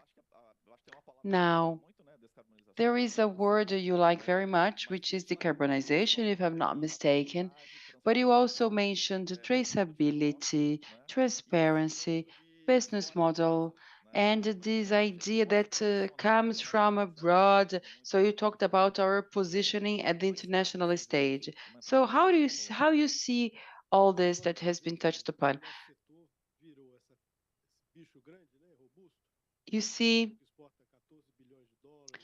we became this sector that generates millions of jobs. We can make a difference in many regions with decentralized development. We are in the forefront of energy transition for industrial relations, with great leaps in terms of sustainable production. We produce more with fewer natural resources. However, the sector was capable of doing so with some support from Embrapa, but mostly thanks to the will of our entrepreneurs, of our long-lasting companies. These people went to the world, so they looked after best practices, the best machinery, best equipment, science, forestry. They went after that and in a cumulative, ongoing, and permanent manner. So this sector was a pioneer in having international standards and certifications. In a previous life, I was a diplomat. When I was young, and as a junior diplomat, I participated at COP Rio 92, and talking about labels and standards, it was an offense to our sovereignty. So notwithstanding, in the beginning of the 90s, the AFC were created, the sector adopted the standards, adopted the labels. So I would say that this sector is part of the solution. There is a growing demand, there will be a growing demand for vegetable fibers, for the cosmetics industry, fabric industry, textile, on the top of pulp, for paper, for biomass. You mentioned the green steel with the green coal, certified mineral, planted forests in a permanent cycle of renovation. Presently, there are 10 million of hectares of planted forests while preserving 6.7 million hectares, so way above the legal requirements set forth by the Brazilian Forestry Code. So that's why we think we are prepared. And to conclude, many sectors in Brazil for decades went to Brasilia to ask for protection, but our world took plans to travel internationally and learn abroad. And we could give you several examples, but we believe that we are part of the solution. And actually, I wanted to make a compliment to Renata, to her work, a leader with her group, Agro Brazil Plus Sustainability. We are very excited with this work and optimistic because we have this international pressure, and that's maybe because of, yet once again, the UDR, the international pressure. We might find the solution in our sector so that we can have a traceability system in place that is reliable and translatable. Thank you. Pela empresa. Eu acho que assim apareceu muito o tema do empreendedorismo, né? Well, I Eu acho think we talked a lot about entrepreneurship, and we have the topic of entrepreneurship very relevant in Brazil. You're a central element. You talked about being green. I think we have this challenge, Renata. We're talking about 40 million hectares that could be converted from degraded areas to reforested areas. How do you see that? Just to add to what Renata said, I agree 100% with traceability. We cannot manage and add value to what we're not tracking. So there's huge opportunities for carbon credits for the Brazilian agriculture. And I haven't changed my opinion. I think Brazilian agriculture is one of the most productive in the world that uses technology very well. And I think I disagree a little bit about risk taking. I think Brazilian farmers are not, they're willing to take risks, especially compared to European agriculture, French agriculture. They receive less subsidies. So there is this challenge in terms of being able to translate science and findings and apply it in practice, but I still think there is lots of possibilities for them. Our company is present in 60 countries. We operate in more than 100. And when we talk about Brazilian agriculture, the first thing people think about is the fact that agriculture is not sustainable in Brazil. I think it's important to state that the environmental code we have in Brazil, the law we have, doesn't exist elsewhere. A lot needs to be done. We need to make sure that the legislation is enforced. However, it's about telling the story a little bit better, how we are perceived abroad. As Isabella mentioned, it's listening here to hear what people say about Brazil living in Norway. Everything looks wonderful. We have lots of privileges, but I think it's up to us, as Isabella said, to actually tell the story about what we're doing, to spread the word. What we're doing is actually worth praising, and Brazilian agriculture is one of the most competitive and productive in the world. Isabella, we have about 15 minutes. Maybe I should open for one or two comments for our audience, from our audience. Perhaps Congressman Da Silva wants to make some comments. Is that okay with you, Isabella? Please don't make a statement. Maybe just, provide us with something that we can debate. I am ready to send lots of provocations. It seems to me like I am at Disney World. This is not what the political discussion is about. Brazil can be a huge power, but it has problems nonetheless. If we have competitive agriculture, competitive mining, okay, well, this is associated to lots of problems. We will only be able to change and be the country of the future if we recognize agriculture deforested, but doesn't deforest anymore. However, it was responsible for deforesting in the Atlantic forest. So stop hiding. That's the problem Brazil has. We see ourselves as the country that has solutions, but we also have problems. We can only agree with society, Brazilian society, and the international society if we're coherent. I'm not even going to say it, Congressman. We cannot discuss the articles of our Constitution that allow for us to debate whether we're going to explore or not minerals in protected land. However, we can purchase fertilizers from Canada with no problem. I've never seen anyone in Congress, and I receive money from Amazon Fund, and the Norwegian sovereign fund has its resources from oil. This is how they fund the Amazon. And no one discusses royalty allocation in Brazil and all the problems that are associated to it, the royalties that come from oil. So we're this huge country and we're trying to hide. But society wants a coherent discussion. Let's talk about competitive mining, lithium, etc. But we have huge problems. The problem of Brumadinho for Vale. We have a problem now from the petrochemical industry in the state of Alagoas, city of Maceió. So we need to discuss it because otherwise we will not have credibility. Brazilian society needs to be able to choose. Let me tell you a story that most of you haven't heard about. You're too young.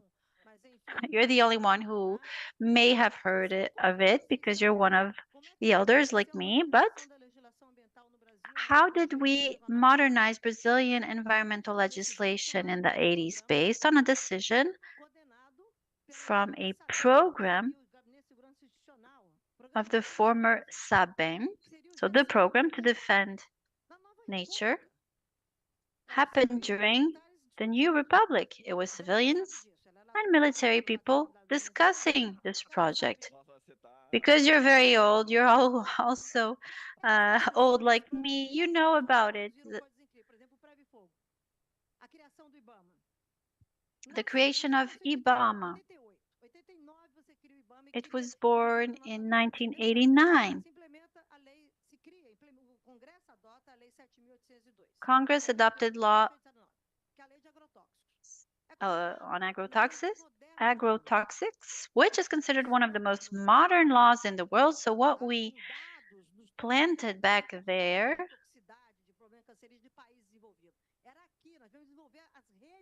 and we had developed the lab networks to be able to move and foster our own science. Europe was only able to get there 20 years later. Well, we are destroying all of that. We're destroying all that was built.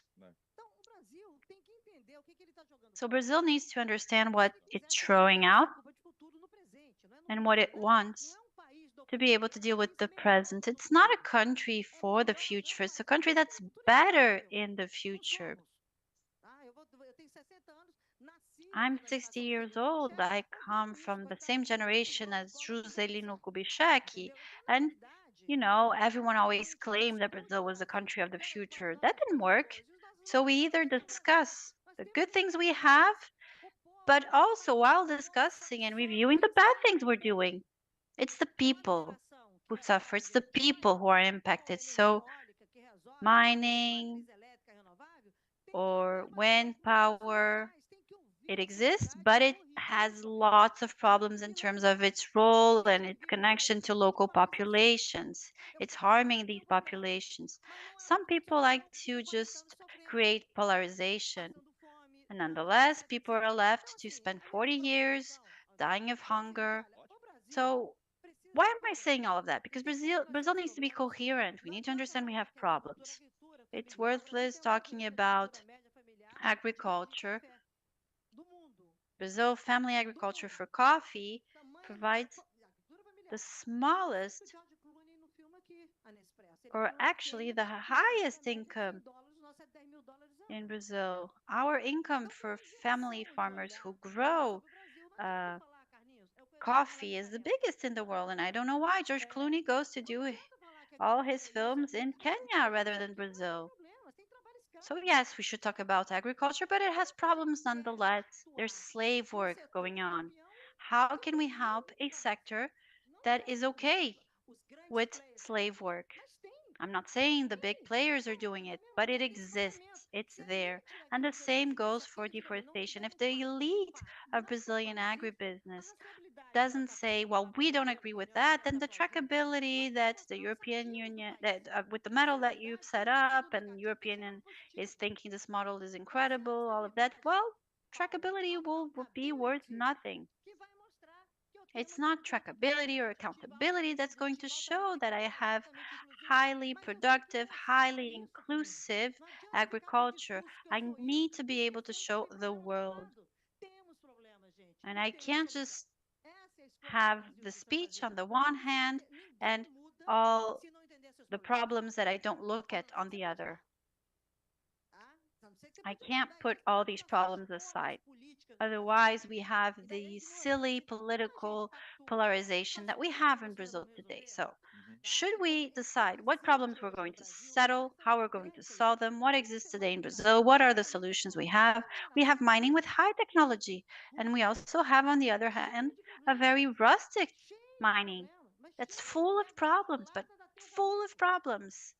And right next to it, I have legal mining and illegal mining. Once again, they're doing illegal mining in Yanomami land. It's back after everything that happened this year. We have two congressmen here, and you represent Brazilian society. Your voice is important, and you need to pay attention to all the contradictions. Because common people, they're the ones suffering. They're the ones suffering because they don't have a home. It's worthless talking about emissions because, oh, we don't have cement or this or that. People don't have homes. People have no place to live. We need a minimum. So the environmental elite speech is just not good enough. People talk about inclusion, but then they fly business to New York. What about people who are dying of hunger? How can you convince that person that things are going to change? So we need to deal with a lack of coherence. We need to be more coherent about Brazil and what it wants to be. You can't self-declare as leader. You can't say that you are a leader. You are chosen as a leader by others. You know, people now have decided that they can go to leadership school and become leaders, but no, you are chosen as a leader. So Brazil needs to, of course, be competitive, do business, do all of that. But we are a society that values peace. We have nature and we have security because we have peace. We have a democracy. I hope it will stay alive. It's kind of having difficulties, but it's still alive. Brazil has innovation. It still has young people. How doesn't think he's young, but I think I'm still young. So it's not possible for us to have this debate as adults. Whether you're from the left, from the right, it doesn't matter. I can sit down with anyone, and I sat down with everyone to be able to vote the forest code. So dialogue is the most democratic process there is in politics. But Brazil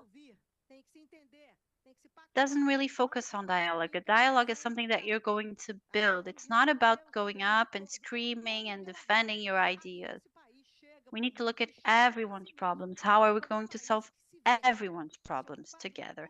And then you can be a country that sees itself in the future. That's how you care for the future. I don't want everyone to stand here and say how wonderful we are. We're not. We're not wonderful. We are a society based on good. We are a society of very good people. And we want a better world. This is something we want. However, we need to be able to really look at who we are. So within Brazil, there are many Brazils, there are many realities. It's not homogeneous. We have wealth in Minas Gerais, but at the same time, we have a lot of poverty.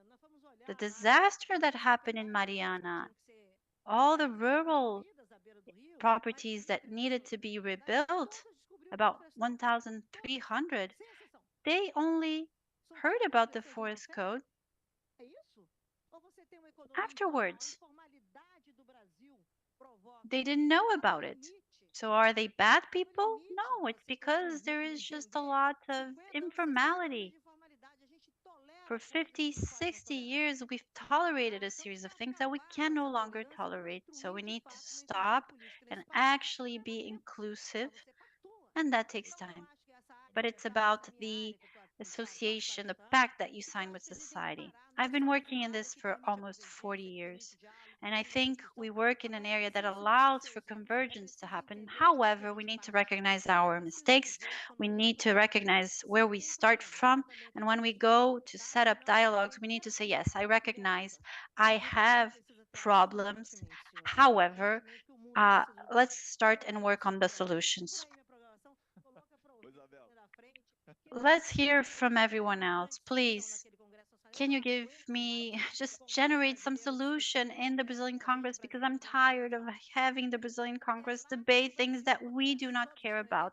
It's in the Brazilian Congress that discussions happen. You're elected to represent the Brazilian people.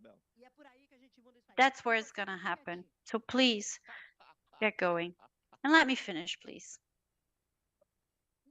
Eu provoquei os dois parlamentares. Eu queria- Gostaria de ouvir os dois Então, parlamentares. eu queria Would justamente love to fazer... hear from our two congressmen. We have about 5 or 6 minutes, and I think maybe you will accept what was suggested by Isabella about her provocation. Can we pass the mic? Ela fica com um papelzinho assim, coitada. Por que ela joga o Dá o papel? microfone. Só pedir para ser rápido, tá, gente? Porque senão depois Can you eles vão please be expulsos daqui. quick? Otherwise, they will have to kick us out. Good afternoon. I am Duda Salaberti, federal congresswoman, and I always say I am doing politics, but I am a teacher because I recognize my role in the classroom is more important than in the legislative. In the Congress, we create laws, but in the classroom, we create awareness, conscience. That's where it gets done. I am a transsexual woman. I cannot really talk about this too much in this country. Isso. Bom, a gente tem debate, o nosso mandato tem como pauta central a questão da mineração, a fiscalização. We focus a lot on mining, how to monitor mining. Last week, we filed for a bill to create a document about mining to make trackability more operational. Minerações que de fato envergonham o próprio setor, né, com a lot of the time, mining happens in a way that is actually horrible and is frowned upon by other mining companies. So we've developed a bill in that sense. I don't know if I can provoke you even more, but in the state of Minas Gerais, where I come from, mining is more than economic activity. It's also an ideology. People believe that mining is essential to develop our state. And if that had been the case, then Minas Gerais would have been the richest state. Over the past 10 years, it's 4% of GDP. That's what it represents, the entire sector in Minas Gerais. And we believe that energy transition leads us to have to discuss lithium, other critical minerals. But looking at the current mining situation, it's impossible to develop it well. So we're talking about developing a new mining model because with the current model, it's impossible to have society on board, especially in light of all that's done in Brazil to the environment. We have 30 dams, mining dams in Brazil. So all these dams have been created in the state of Minas Gerais by these companies, and I agree we shouldn't discuss whether left or right movement. We need to discuss, we need to come to the table.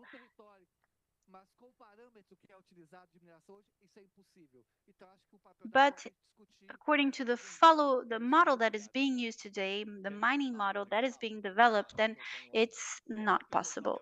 We need to change it completely. Temos a gente tem minuto para fechar o painel.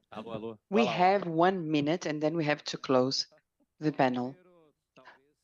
First of all, I should say that this is one of the most important for me at the COP. So yes, what country is this one?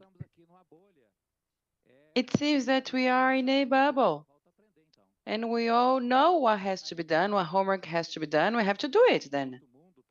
I come from a different universe, which is family agriculture, rural technical support, and we have the pedagogy of the alternance.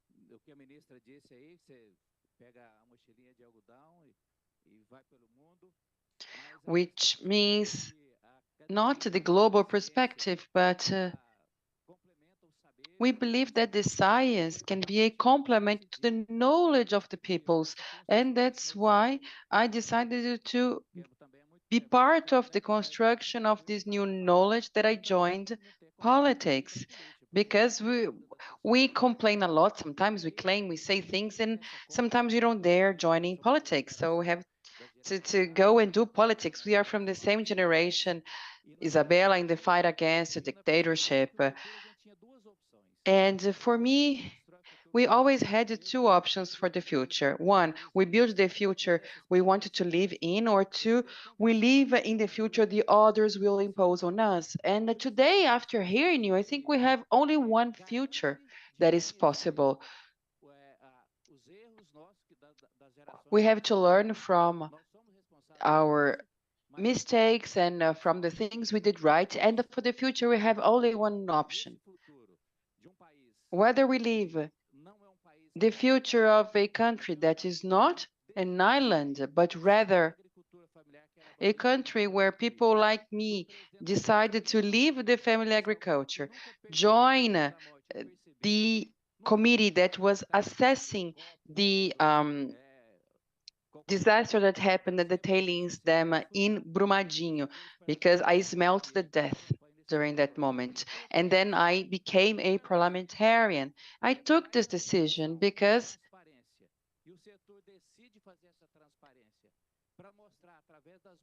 if we can have a mining sector that wants to be transparent and is willing to have a more sustainable mining, you see, this is valid because it is not realistic to say that we are going to have a paralyzation of mining activities. It is in the planet. It's going to be exploited. We know that. So I believe that the decision I personally took was a brave decision. I was the technician in the first agrarian reform settlement recognized by the state. And in this settlement, we had tragedies. And if you go to other places in the world where we had catastrophes, we see how they reacted. What I'm trying to say is that we have a future based on the lessons. And you know, Renata, this traceability project has support from the universities now being discussed. At the last COP, we had a project submitted by the civil society, the civil organizations.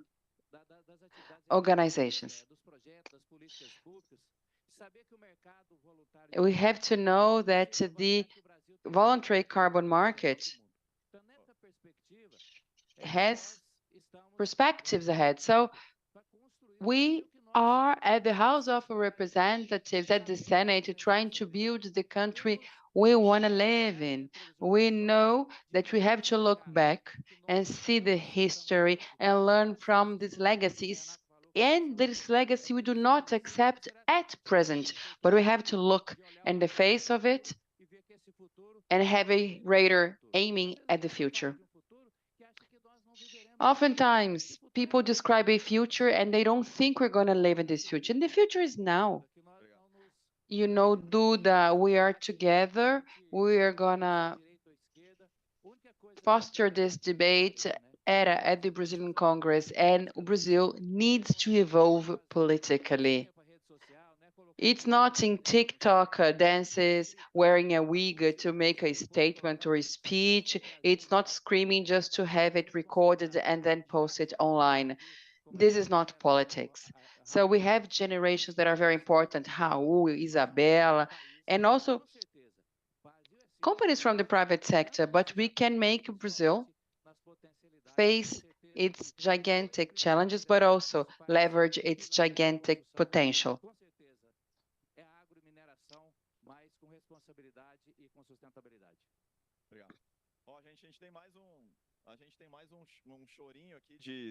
And we have some extra 5 minutes.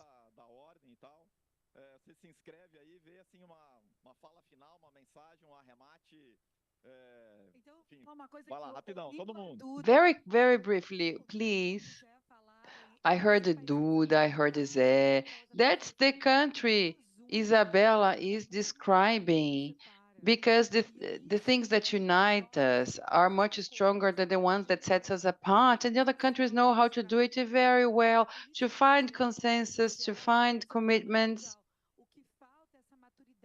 We lack a more mature debate, a more evolved debate, so that we can see where we can agree on.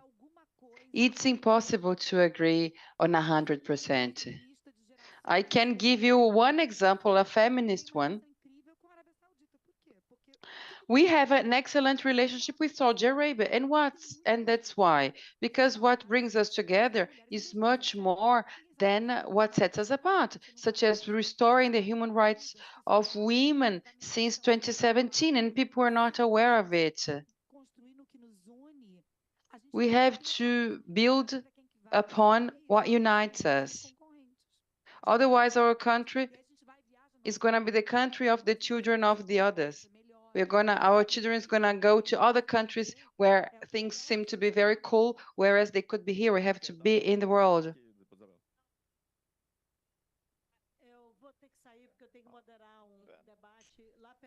I have to go. I have to go to the Amazon, actually, on the other side of the pavilion. Anyway, I have nothing else to do. Merry Christmas, Happy New Year, love each other, and enjoy life because it's wonderful. Renata, I want to see you bright and shining next year. And we have a future. We can have a future for mining sector, but I really have to go. I'm sorry. How, if you can conclude? Falando em rumo, o rumo que nós estamos procurando dar, Duda, vou expressar em algumas ações em termos da mineração.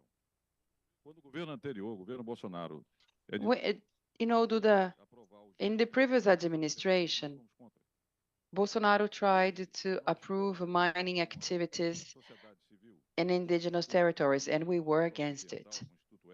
Today, we have assessments that have been carried out by very important organizations, and we are against illegal mining, blood mining.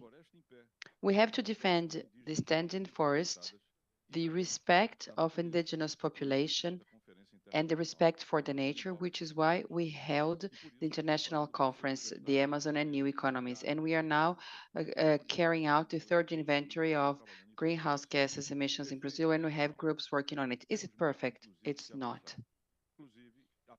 but we have a lot to advance. Sobre a estabilidade das nossas barragens, nós temos muito que avançar em termos de segurança de pessoas. And we need to improve a lot the safety of processes and of people so that we never have a Brumadinho again. As to Braskem, I just wanted to reiterate that Braskem is not a mining, it is a petrochemical company and it's not one of our affiliates. I just wanted to say that we needed to find convergence. So if you can please host us, receive us in Brasilia, because I think we are aiming at the same transformation. So we need to talk and join our efforts, because we cannot envisage a world without minerals, and minerals that are important for the transition. So let's try and work together for more justice and for a more sustainable mining that respects people, that ensures safety and preserves the environment. Renata, apparently you have a task for next year. My final message. As Isabella said, we are a complex society, a society in development, and it's important to understand that we have complexities in all countries, but we cannot be our own enemies. So we need to learn how to align narratives so that we can play in the international field and we can solve our problems internally.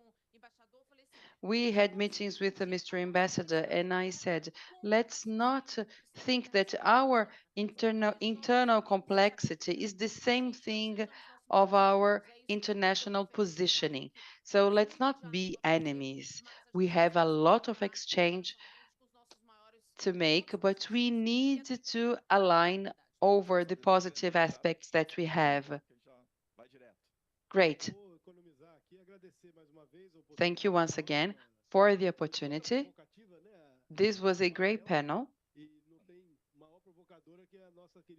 And we had Isabella here. She's great. So it was very nice to be part of the debate. And let's continue in Brazil. And let's put all visions, perspectives, and ideas together so that we can build a better country and a better planet. Just thank you. It was great to be part of this debate. I'm far from Brazil a bit, and I was very happy to see and to witness some of the debates taking place. I just wanted to say thank you. It was a very fruitful exchange. Thank you so much. Thank you.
Senhoras e senhores, por favor, sentem-se. O próximo painel vai começar em 5 minutos.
Ok.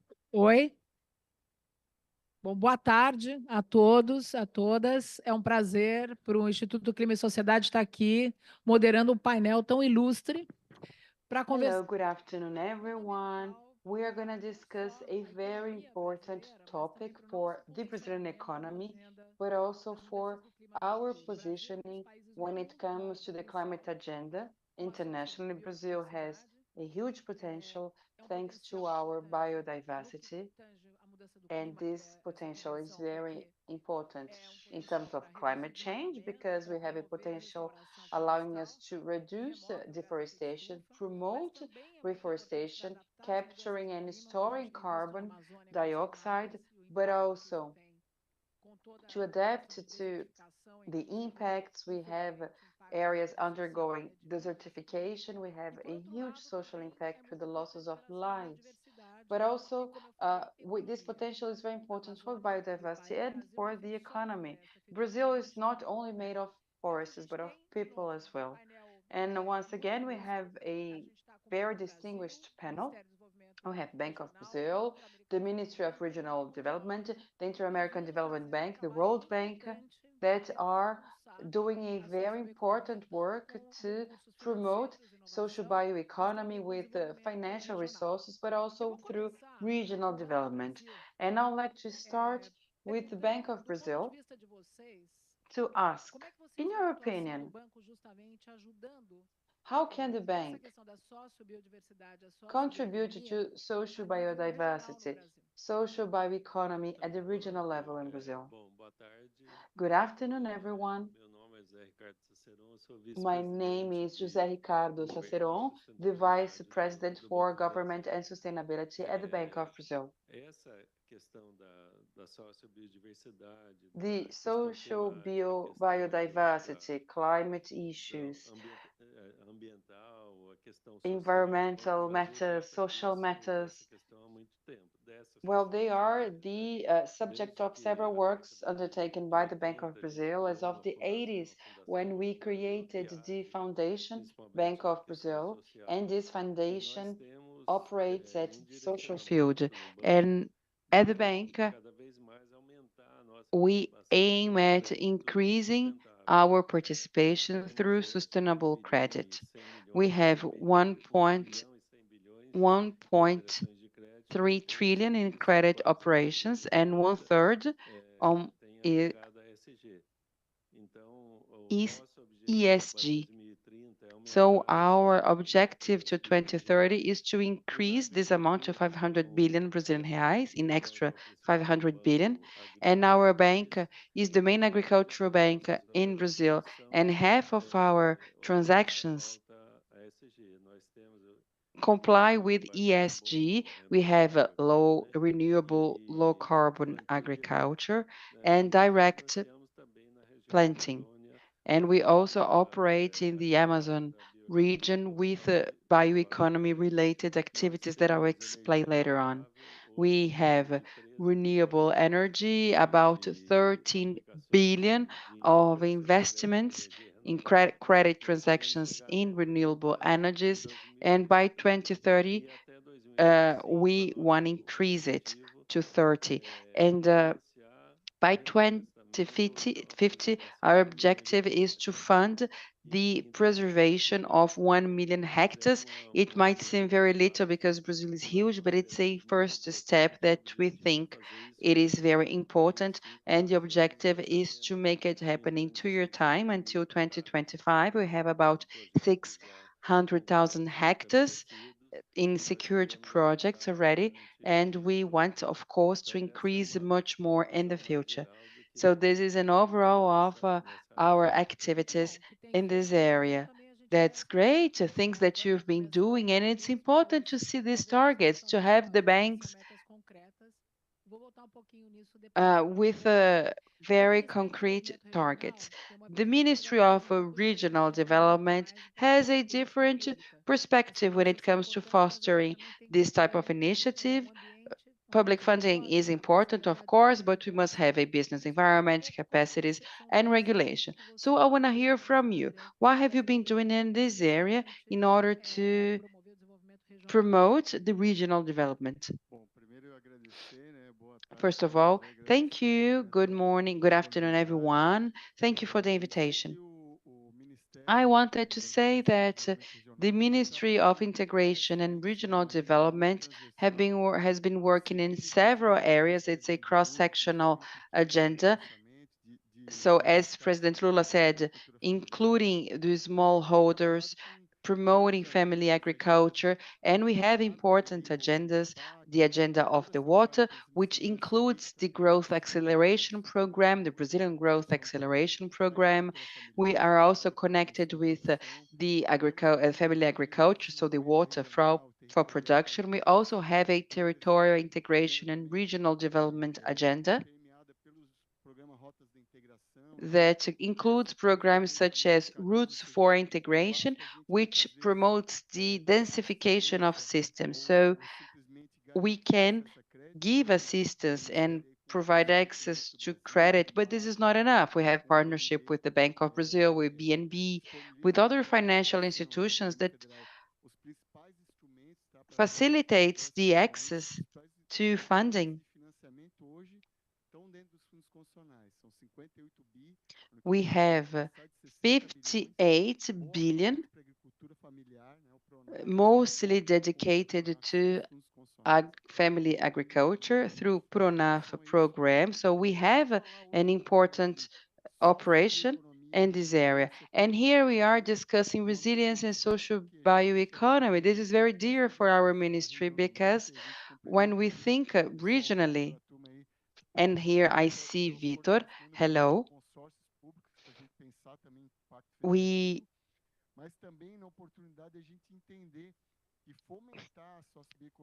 are trying to foster bioeconomy, social bioeconomy, the restoration of water bases.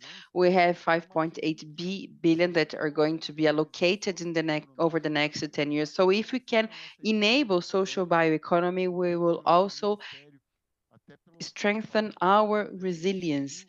And we have a role in the civil defense, which is not focused on defense only, which is actually very expensive. This year we had unprecedented drought in the country, cyclones in the southern area of the country. So our ministry is maybe highly impacted by the climate change. Our minister was not able to be here because he had operations on the field, but it is very important to strengthen mechanisms in place in Brazil, but also work in partnership with the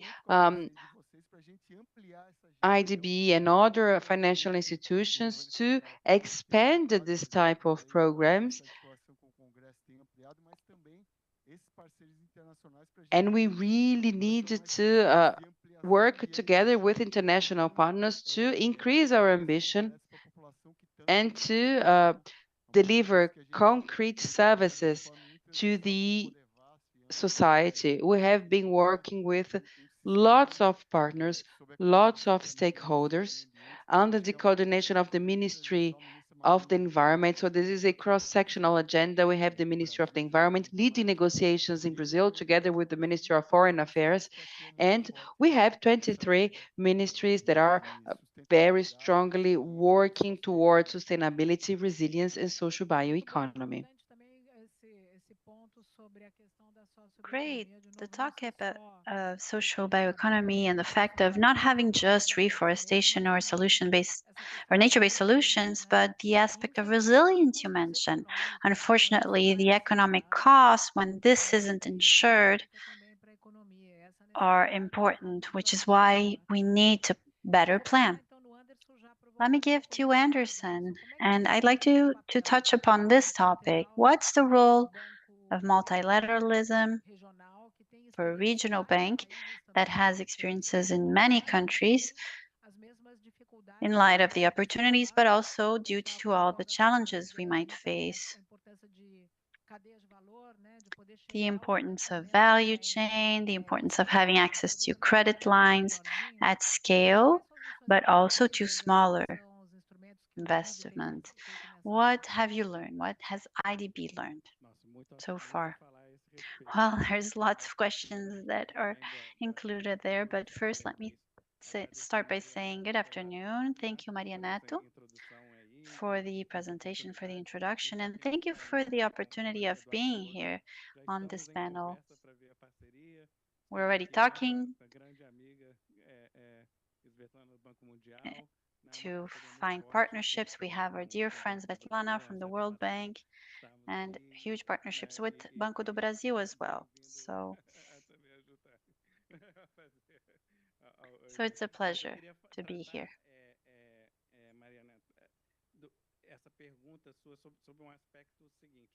I want to look at your question by saying that we need to understand the international context.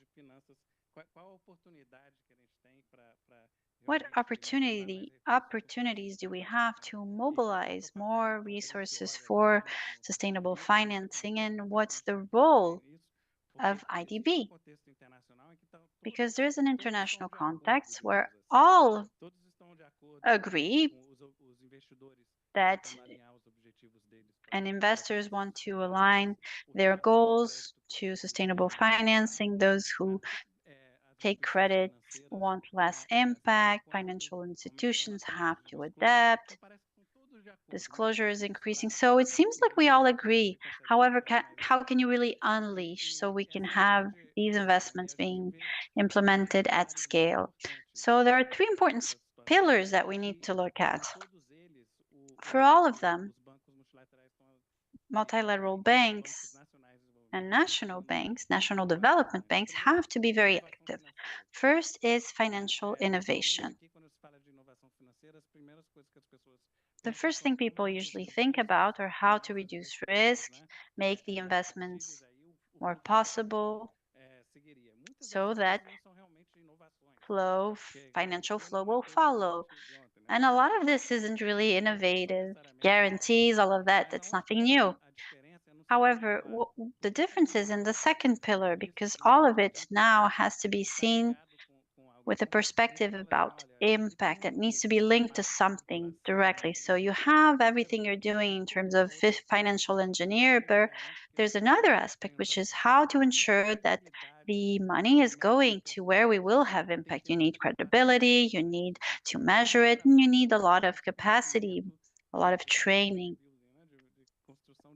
So we really need to invest a lot in capacity building to make sure we have frameworks we can work with. And more, we need to provide incentives so that it will get done. Why will I make all this effort, additional efforts, if I can get this other mechanism?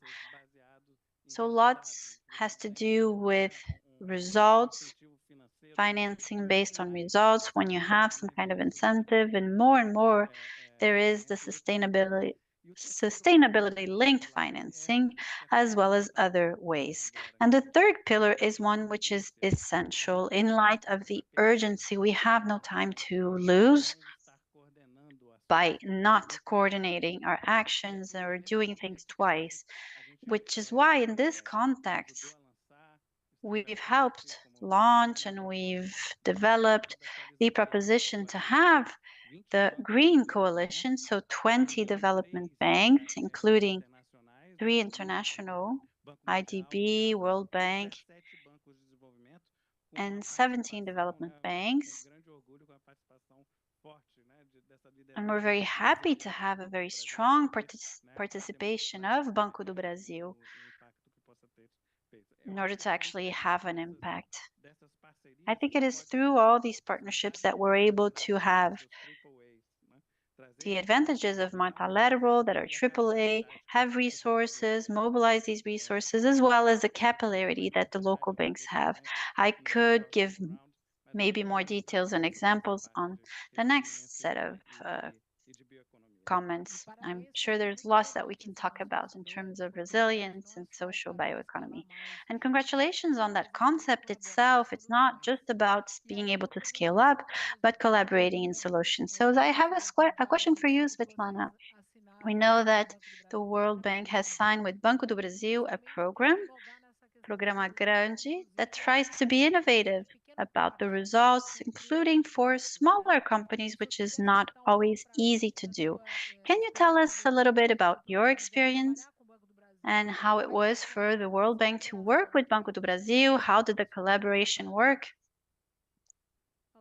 Thank you very much. And first of all, I'm very happy to be here. It's a pleasure. And today is my 10th day of COP. I feel like I have been here for 3 years, at Me least. too. But it has been a great experience. And by now, people start sort of reflecting what was different about this COP. And one of the things which I consistently keep hearing is that this is the first time we see nature being featured so prominently as part of COP discussions. And this is really important, I think. It's very much linked to Anderson, who is indeed my dear friend, work and life-wise. So it's wonderful to keep working together. And I think it will give us a very important tailwind for the next 2 years, because although we now know that there is going to be COP29, everybody is going to be looking at COP30. So with this preamble now directly to your question, the project that we have with Banco do Brasil is really one of the most innovative projects focused on climate finance that World Bank has prepared. We had a special session on climate innovation, which was chaired by our managing director. And one of the projects we talked about was this one. That first, we are partnering with the very important National Development Bank. And as Anderson said, national development banks have this capacity to deliver funding to places where they need to go, which neither us nor IDB, although it's much stronger present on the ground in Brazil than us, but even they don't have this. But if we partner with somebody like Banco do Brasil, we can. The program itself was very innovative because provision of finance is linked to a very specific profile of activities, which will contribute to the climate and to nature and to biodiversity agenda in a positive way. And another very important innovation is that we have structured it in such a way as to design the blended finance solutions which will target the sustainable agriculture. This has never been done before. And blended finance now is the word of the year. Very few people understand what exactly it means. And what is very important is that blended finance for energy would be completely different from blended finance for nature, which is what we are doing here. Now, looking forward, there are a couple of very important developments. First, we now have this memorandum of understanding with IDB, which makes so much sense. And we are going to work together through this MOU to scale up our work in this area. Both institutions are working with Banco do Brasil, and going forward, it is much easier for us to combine our efforts and to multiply impact. Oh, I need to hold it closer. So I hope at least a few people have heard what I said. Yes, but perhaps I will stop here. Obrigada, Svetlana. Eu acho que são pontos fundamentais o que você está dizendo. O Instituto Clima e Sociedade. Thank you, Svetlana. Your points are essential. The Instituto Clima e Sociedade organized a few weeks ago with the Ministry of Economy a meeting with more than 80 representatives from the Brazilian financial sector, including investors, asset funds.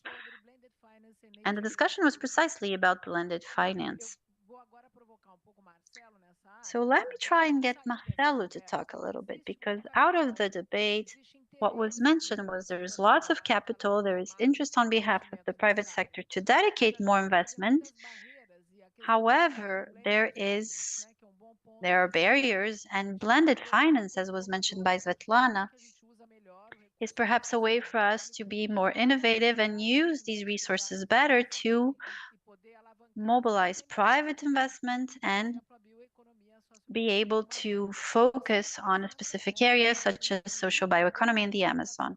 You represent a group of governors who's trying to unleash and promote the new economy in the Amazon.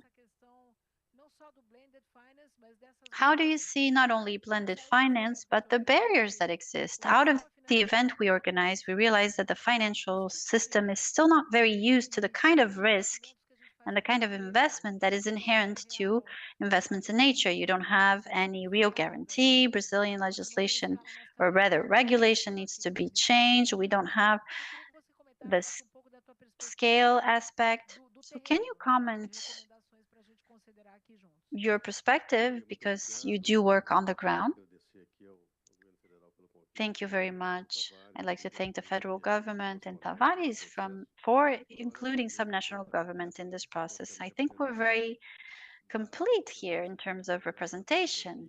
Organized civil society, we have federal government, financial sector represented by the Development Bank, we have Banco do Brasil, which has been driving Brazilian economy for centuries, 2 centuries actually. And now we go into this new system, and I'm very happy to have the discussion about bioeconomy. It's a great discussion. I've started way back when this idea started, and now we've gotten to a point where people say, okay, we need to develop bioeconomy. In order to do that, we need investments. But what kind of investments? Well, many types. First, we need minimum infrastructure. In order to be able to produce, you need to at least have an internet connection. You need to at least have energy, electric power. You need to at least be able to assure that you will sell your product. So you need roads, or maybe a way to access the port, etc. So the first investment, the financial sector itself is not ready if there is regulation or not, if there is a compliance structure. They are not willing to assume the first initial investment that's necessary. And I'll mention an example of a very well-known company who partnered with the Yanomami to produce cocoa, but they had to make the initial investment. And if you put that in the company's business plan, it makes no sense, which is why blended finance can work. So you have philanthropy backing the initial investment, and then the venture capital went in to look at OPEX, which was necessary. So that's essential. The first point is, in order to have an outflow for bioeconomy, we need to structure the relationship of the Amazon with the rest of the market. I'd love to be able to have more nuts from Acre, but they need to be transported 3,000 kilometers to reach their consumer market. Same with acai, it's frozen, so we're basically transporting water. And if we're able to, well, in order to unleash this bioeconomy, we need to structure our risk analysis model to incorporate what we call benefit analysis. What benefit do you expect to have in the short or midterm that will allow you to overcome the initial investment that's necessary? And then we need to make sure that we have the lowest impact possible in terms of the infrastructure, but making sure there is some infrastructure, because otherwise the products cannot leave the zone that they're produced, where they're produced, the Amazon. Very good point. A lot of the time people used to call the Brazil nut the Pará nut. Now it has become the Acre nut, and now it's Bolivia, because of its logistics, that has access to the market and is actually able to export it. So having a look at how to get to the market is essential as well. Anderson, can you talk a little bit about blended finance? You talk about some instruments you wanted to develop. What is IDB doing in terms of financial innovation and working with social bioeconomy?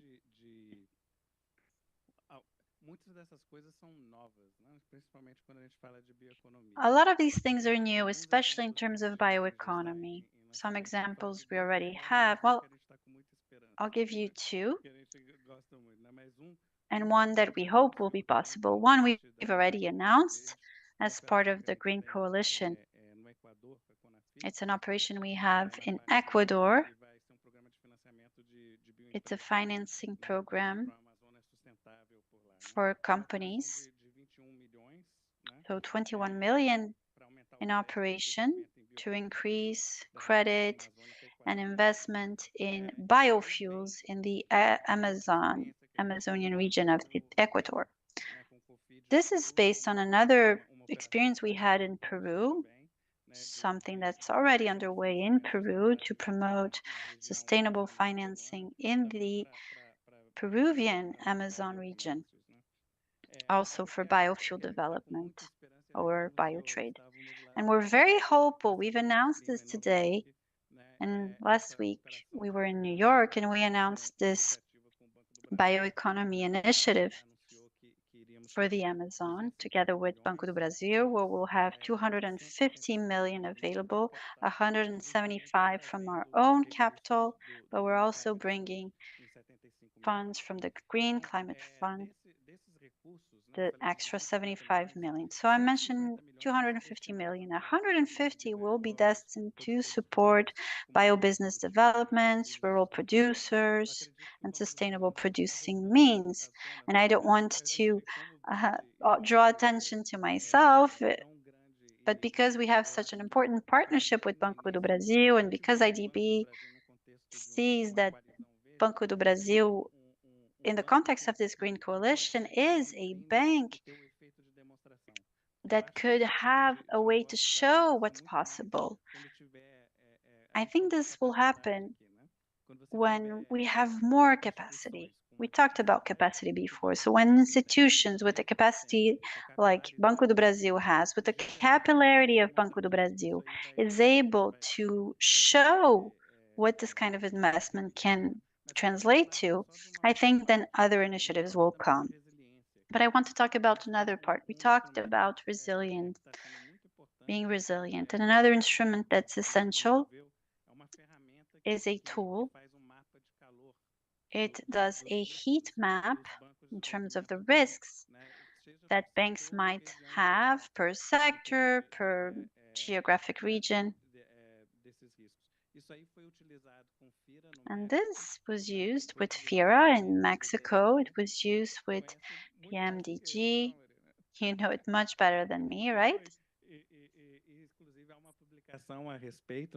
And there has been a publication about it for PMDG. It was so important that they were able to incorporate it, do a strategic analysis, and actually incorporate it into their own strategy. So this map, in my opinion, is very important in terms of the tools that need to be developed. And finally, we need to look at resilience in a holistic way. There are other instruments, for example, at IDB, when you're doing risk management, you have the risk that you maintain and have to manage. You have the other part of the risk that you try to transfer. And this is what IDB does to look at instruments. When you have a credit facility in the case of a disaster, then you can have the disbursement. So it's something that you prepare for and you know if there's a disaster, it will be there. 16 countries already have this kind of coverage. It's $3.6 billion coverage through this mechanism. And we have to think about other facilities.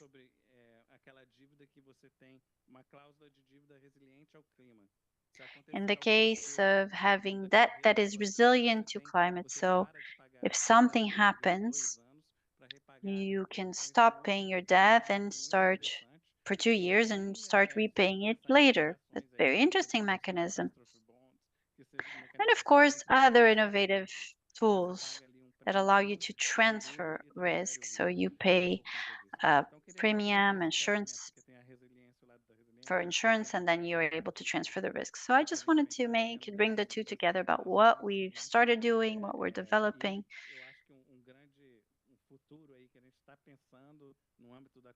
And I think in the future, for the coalition, we've started discussing more capital market mechanisms, which is essential, of course. Yes, we will need more. Yesterday, I shared a panel with the private sector, and most investments in bioeconomy in Brazil, they come from the capital market indeed. But I think it's great that you're unlocking the agenda at the Bank of Brazil given the capillarity of the bank, the knowledge Bank of Brazil has of smallholders, and working with the chain and offering this blend. It is a great idea having big banks with international banks and Bank of Brazil. Svetlana, I have a question to you that has a broader scope. So Brazil will chair G20 next year, and we have a bioeconomy initiative. And in the Sustainable Finance Working Group, and this is part of my work, we have a work on blended finance solutions. So you operate internationally. So what are the trends in terms of funding nature-based solutions? Well, thank you very much for this question. And actually, it's a nice discovery. I also work with the Sustainable Finance Working Group of the G20 from the World Bank. So hopefully we will work together on this year.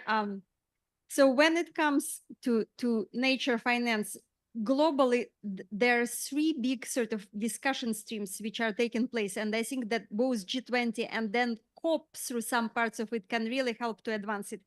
So first part is really linked to the regulations and disclosure requirements plus taxonomies, which would help to direct the global capital markets towards projects and investments which are nature positive. So where we stand there is that we already have the TNFD, Task Force for Nature-Related Financial Disclosures framework, which was published.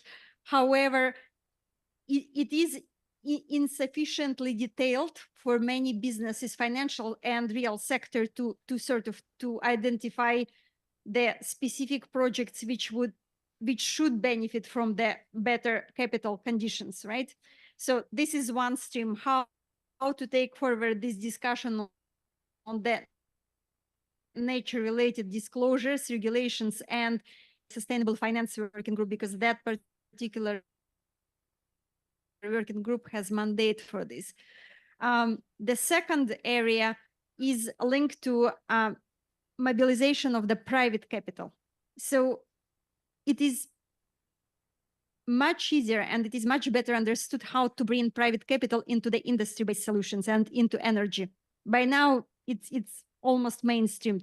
Nature is much more complex, because first you even need to, we discussed this on the other panel a few days ago, you need to define what is nature, what does it mean to invest in nature, what are the key value chains, right? Because if you talk to anybody about Amazon and you ask, do you want to partner with us to work on Amazon? The answer is instantly yes. The second question is, but what exactly you want me to do, right? So this is the second area, defining how private capital could come into this place. And then the third area is, of course, how to scale up the flow of the public capital and international development capital into this space, right? And that includes also the whole discussion of linking the provision of capital with alleviating debt burden. Now, for Brazil, of course, this is not a big challenge because your external debt situation is excellent. It's really good, but for many countries which struggle with multiple challenges, including the significant debt burden, directing funding towards nature is unaffordable, both from the financial and political perspective, unless there is some kind of link to that. And this is, once again, Anderson is leading a lot of this work, not only in the IDB, but now across MDBs, to figure out how exactly this could be done. So I think that my last point would be that as you are finalizing sort of the structure of your G20, and there are a few streams which are going to work on this in both finance and Sherpa tracks, it really would be great to align what they're doing so that there would be complementarity. So that's one sort of really important point, but thank you. Totalmente de acordo. A gente tem que tomar muito cuidado, inclusive, que a discussão de bioeconomia... Couldn't agree more. because we needed to align the definition of social bioeconomy nature with the financial possibilities. And also, nature-based solutions can have very broad definitions. I attended an event about nature as infrastructure sponsored by the Asian Bank of Infrastructure. So we have different types of nature. And now I have a question for you, Marcelo. You mentioned the access to markets. If you could please tell about some opportunities. What can we unlock? Thank you, Maria. I have a new mantra for myself. Whenever I meet an ambassador, a representative from a country, the CEO of an important company, I oftentimes say, and they say, I have a line of funding to the Amazon Let's Talk. I often reply, I don't want your money. What do you mean you don't want my money? I want access to your market. If you are the CEO of a big multinational company, and I'm going to give you one example that illustrates a lot. The CEO of an important automotive industry. How many pieces of rubber you have in your vehicle? Well, about 700. And how much of it is natural rubber? 0. What happens if you have 5% of natural rubber in your equipment? And the reply is, I don't know. And then I ask, would you test? And why would I test? Well, because in this amount you have available, if this 5% does not affect the quality and you can use it, you will directly impact 50,000 people at Ilha do Marajó, the area that has the lowest development index in Brazil. And then they reply, well, people from ESG never told me so. I said, again, I don't want your money. I want access to your market. If you grant me this access, that's all right. I ask the same thing for the embassy of France.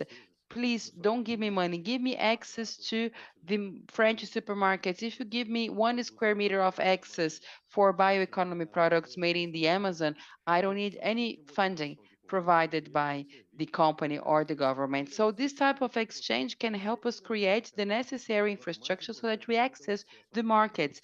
It is the most important thing because without the access to the market, everything we're discussing here won't do anything because we're going to be producing the most beautiful and sustainable product in the world that will never reach the consumers because it is the consumers that decide if this product has an added value. So I think that this needs all of you present in this panel to create this momentum, but we also need your power and your networking so that we can have markets being opened. All right, so that's not only the edge, the smallholder. We also need to ensure access to the market, to the whole chain. Okay, I'm gonna add up to that. When we go to Belém, the hotel does not have local products, so the local chain can do the same. This is a provocation, if you allow me. I provoked him. You know, I went to a shop at Belém and said, you have no chocolate from the state of Pará? Go to my room, we're gonna find lots of it. And they said, no, local consumers, they like what comes from the outside. You see, it's a matter of education too. Okay, and now to conclude, we discussed financial innovation and Bank of Brazil, and you mentioned initiatives for sustainability that you undertake, and there was this launch of a new initiative by Bank of Brazil in the Amazon, and we would like to hear from you about this launch. You see, Marcelo, I went to Belém for the first time and I had açaí with fried fish and it's lovely. You should try. Anyway,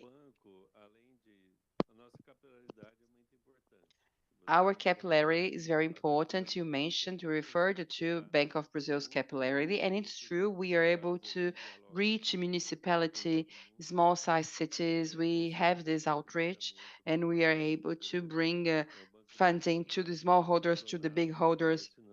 Bank of Brazil funds small and medium-sized enterprises, and we also provide funding to the government, which is important to help construct infrastructure, to build infrastructure. We entered into a protocol of intentions with the state of Pará. We signed it 3 days ago at the COP, intended to recover rivers and and river vegetations. So this is very helpful for the construction of infrastructure in the area, but of course it's not enough when it comes to bioeconomy.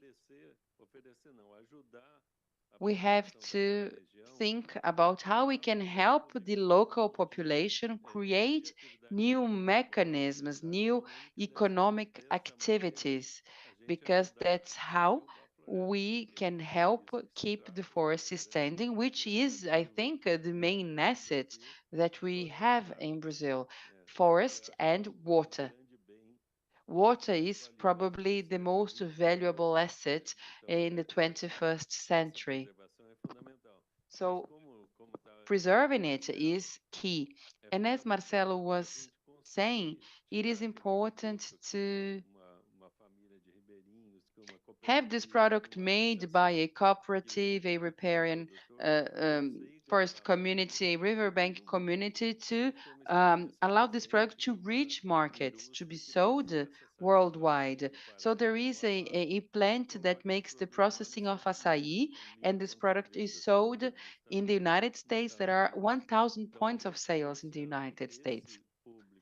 So if we can provide the funding to this type of customer, and we can help the community distribute the product, this is essential. This is very important. In the city of São Paulo, we eat tilapia fish, and a fish that is actually created artificially. Why not bringing fishes from the Amazon?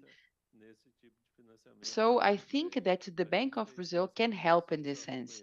We had 2 fundraisings, and I'd like to acknowledge the World Bank, IDB, and Montreal Bank, and it amounted to 8 billion Brazilian reais.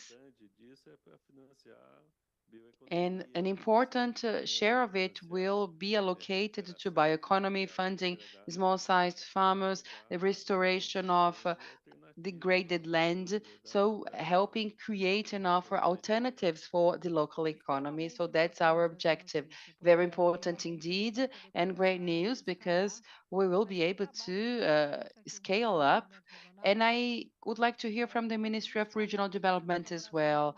Could you please tell me about the public-private partnership to unlock the chains? We began by discussing the chains, then we jumped to access to market and financial instruments, but there is a lot to be unlocked when it comes to reducing informality, improving the business environment, having the organization of small chains. So how you see this movement from the Ministry of the Territorial Integration perspective? I'd like to, first of all, thank you all for being here. Marcelo, I see you over there. And I wanted to say that we have to work with the subnational entities. So please, we count on the joint work. That's the message conveyed by the federal government.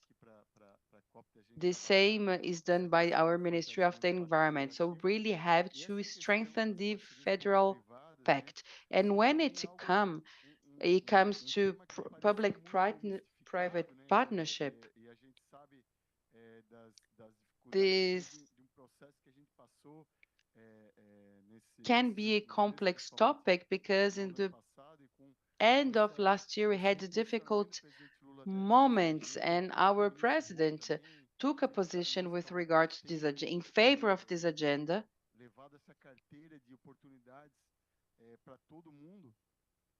And we've been trying to offer opportunities, and at the Ministry of Regional Integration, we do the same. When it comes to PPPs, we can envisage several possibilities, and Marcelo gave a few examples of how we can see the integration between the market, how can the public sphere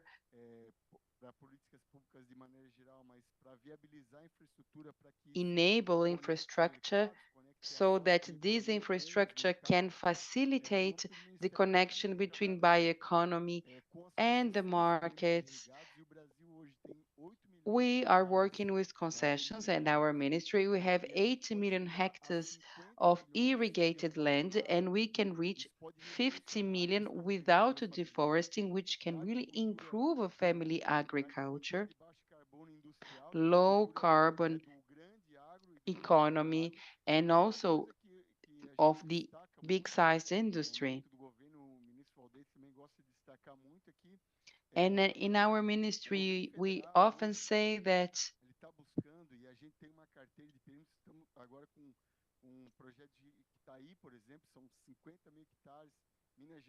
we have these important projects, and sometimes the projects, they were waiting years and years to be approved, and now we are really making an effort to speed up things.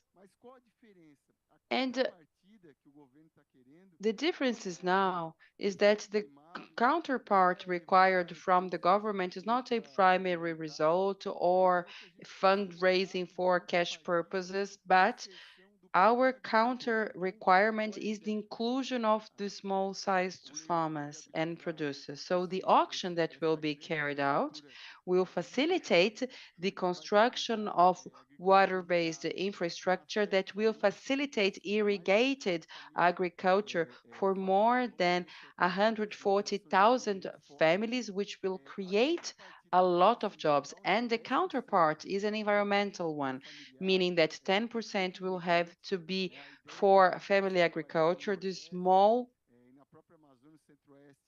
producers, so we can use models where we have federal settlements benefiting from these projects. So the smallholders that do not have access to resources and funds to invest in irrigation will be able to do so. And this year we unfortunately saw that the Amazon also suffers from droughts. Crops have been lost this year, and we needed humanitarian assistance for crops of cassava, açaí that had no irrigation and won't yield next year. So 2024, 2025, the year of the COP, we don't know what the situation of these communities will be in terms of food security.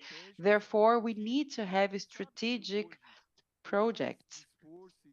And we know that there is lots of goodwill, efforts, initiatives from federal government, subnational entities, but we know that we don't have public funding to ensure all infrastructure and to ensure the water safety we all need. That's why these PPPs with the Brazilian National Development Bank and with other partners, and here I'd like to invite the BID, the World Bank, the IDB, so that we can increase our PPP portfolio, because Brazil has a lot of land, a lot of water, and we had the transposition of São Francisco River, and this is the example of a public-private partnership in which we can have a business environment that is attractive, enabling and facilitating family agriculture as an allied of industrial agriculture, and creates jobs and creates sustainable development model that is sustainable and inclusive. So this is what we've been aiming at our ministry. So I think we have to start wrapping up, but I think it was an excellent panel. We have financial innovation. We have things which are being done regionally through coalitions, which is very important. We have Banco do Brasil joining the structure, which is essential. And on behalf of the Instituto Clima and Sociedade, it's a pleasure working with you and also looking at more regional aspects of the work that needs to be done. And having it all integrated subnational governments working with these banks. And now I think we're going to have an announcement, an agreement that will be signed between the Ministry of Regional Development, Banco do Brasil. So this is a huge collaboration. We're going to celebrate it now. Thank you once again, every single one of you, for your participation.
Hein?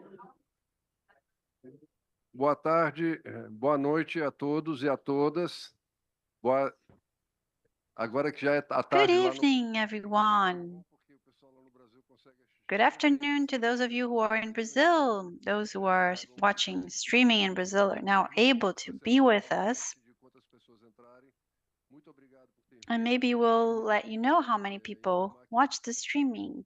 A ministra Marina, vocês sabem que ela é chefe da delegação, então ela não vai poder participar.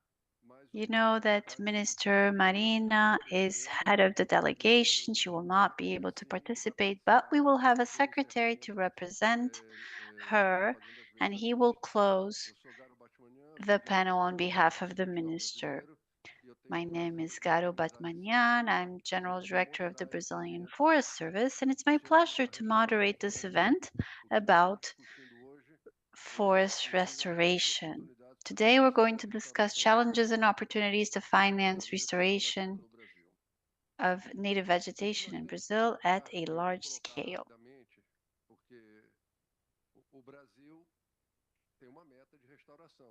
Brazil has restoration goals, 12 million hectares by 2030. And it's important to say that it is by 2030.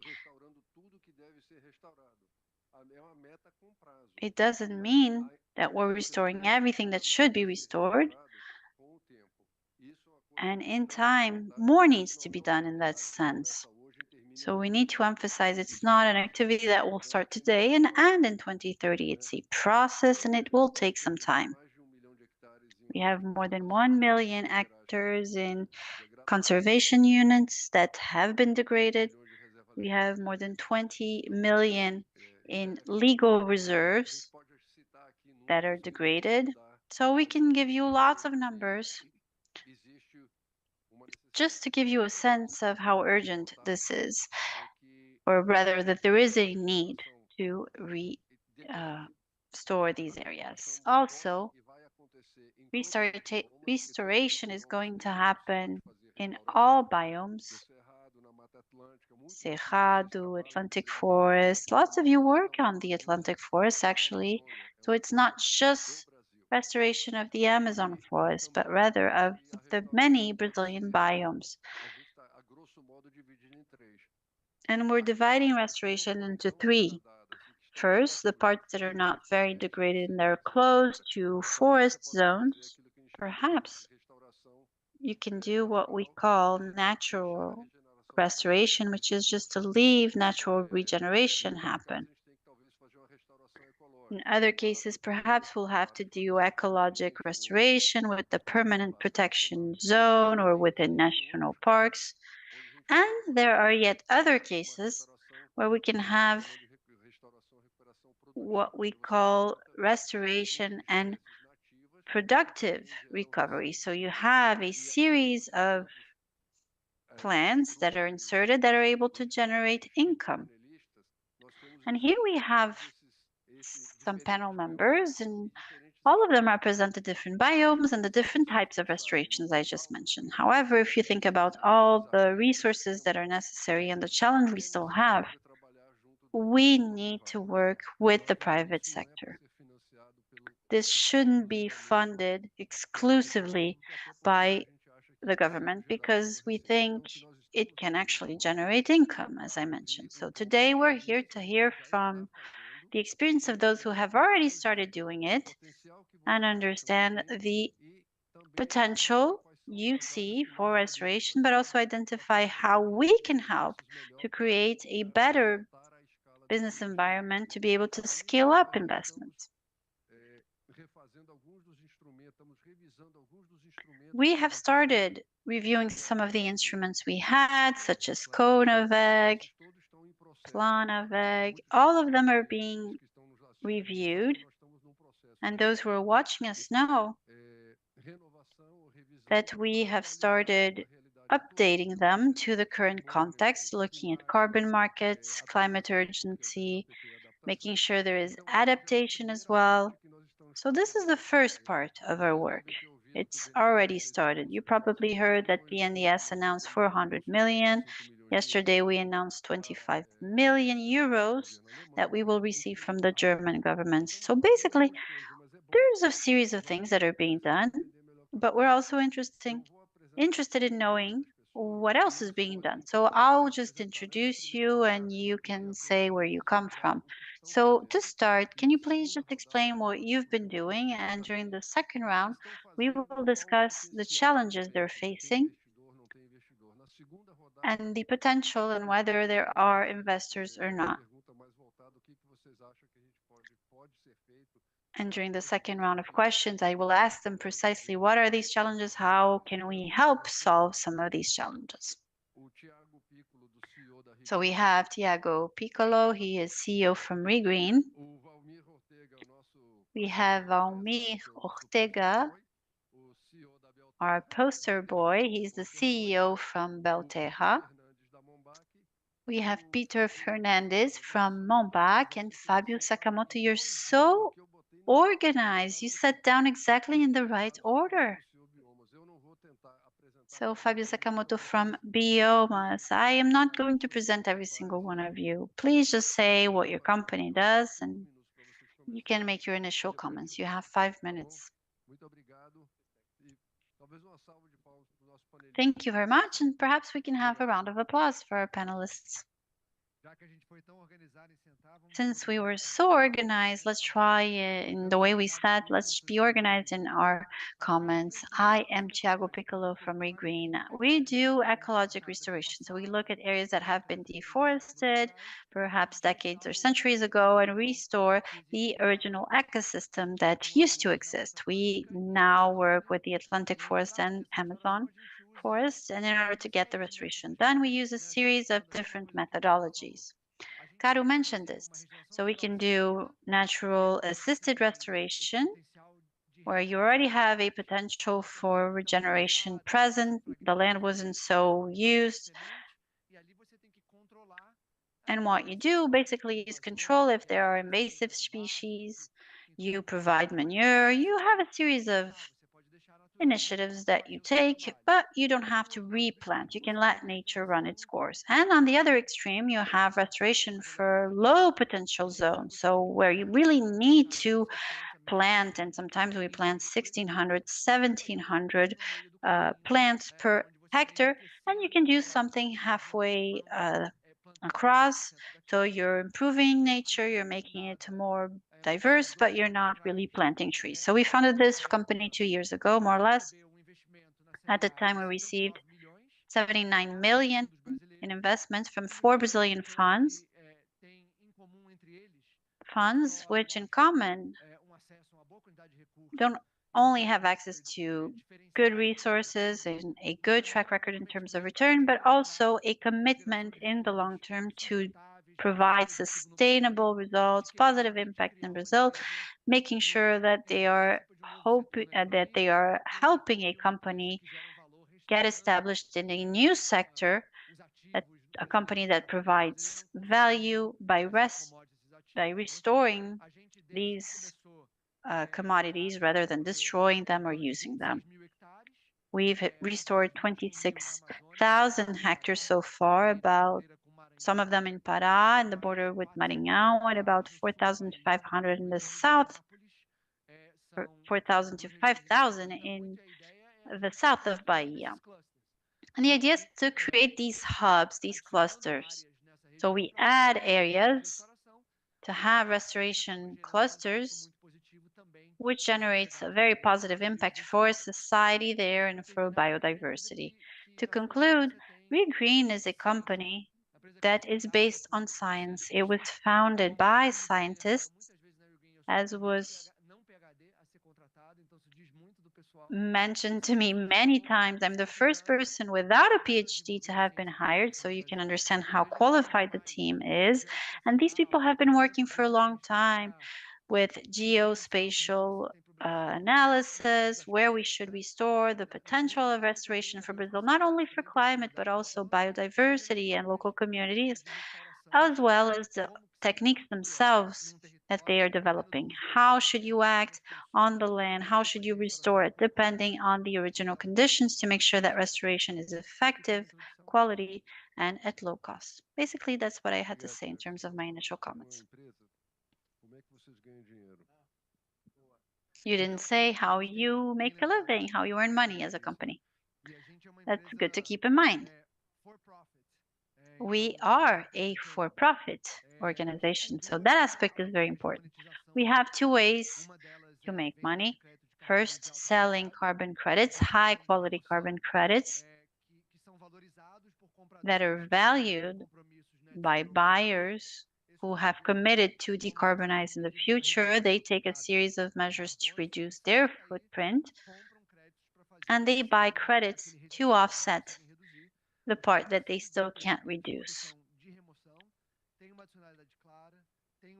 They have clear additionality. There's a clear element of permanence because we're doing high quality restoration with native plants, reestablishing the ecosystem as it used to exist before, and generating benefits for society. And we have a second way of earning money, which is through crops of native species for timber production. So of the hundreds of species that are present in the Amazon and the Atlantic forest, we have chosen 5 to 10 species that we believe to have different or unique characteristics that we can use in industries that have very high added values, such as furniture, etc. So we grow them every 20 to 25 years. We cut them and then we restore the area once again, which is an important element.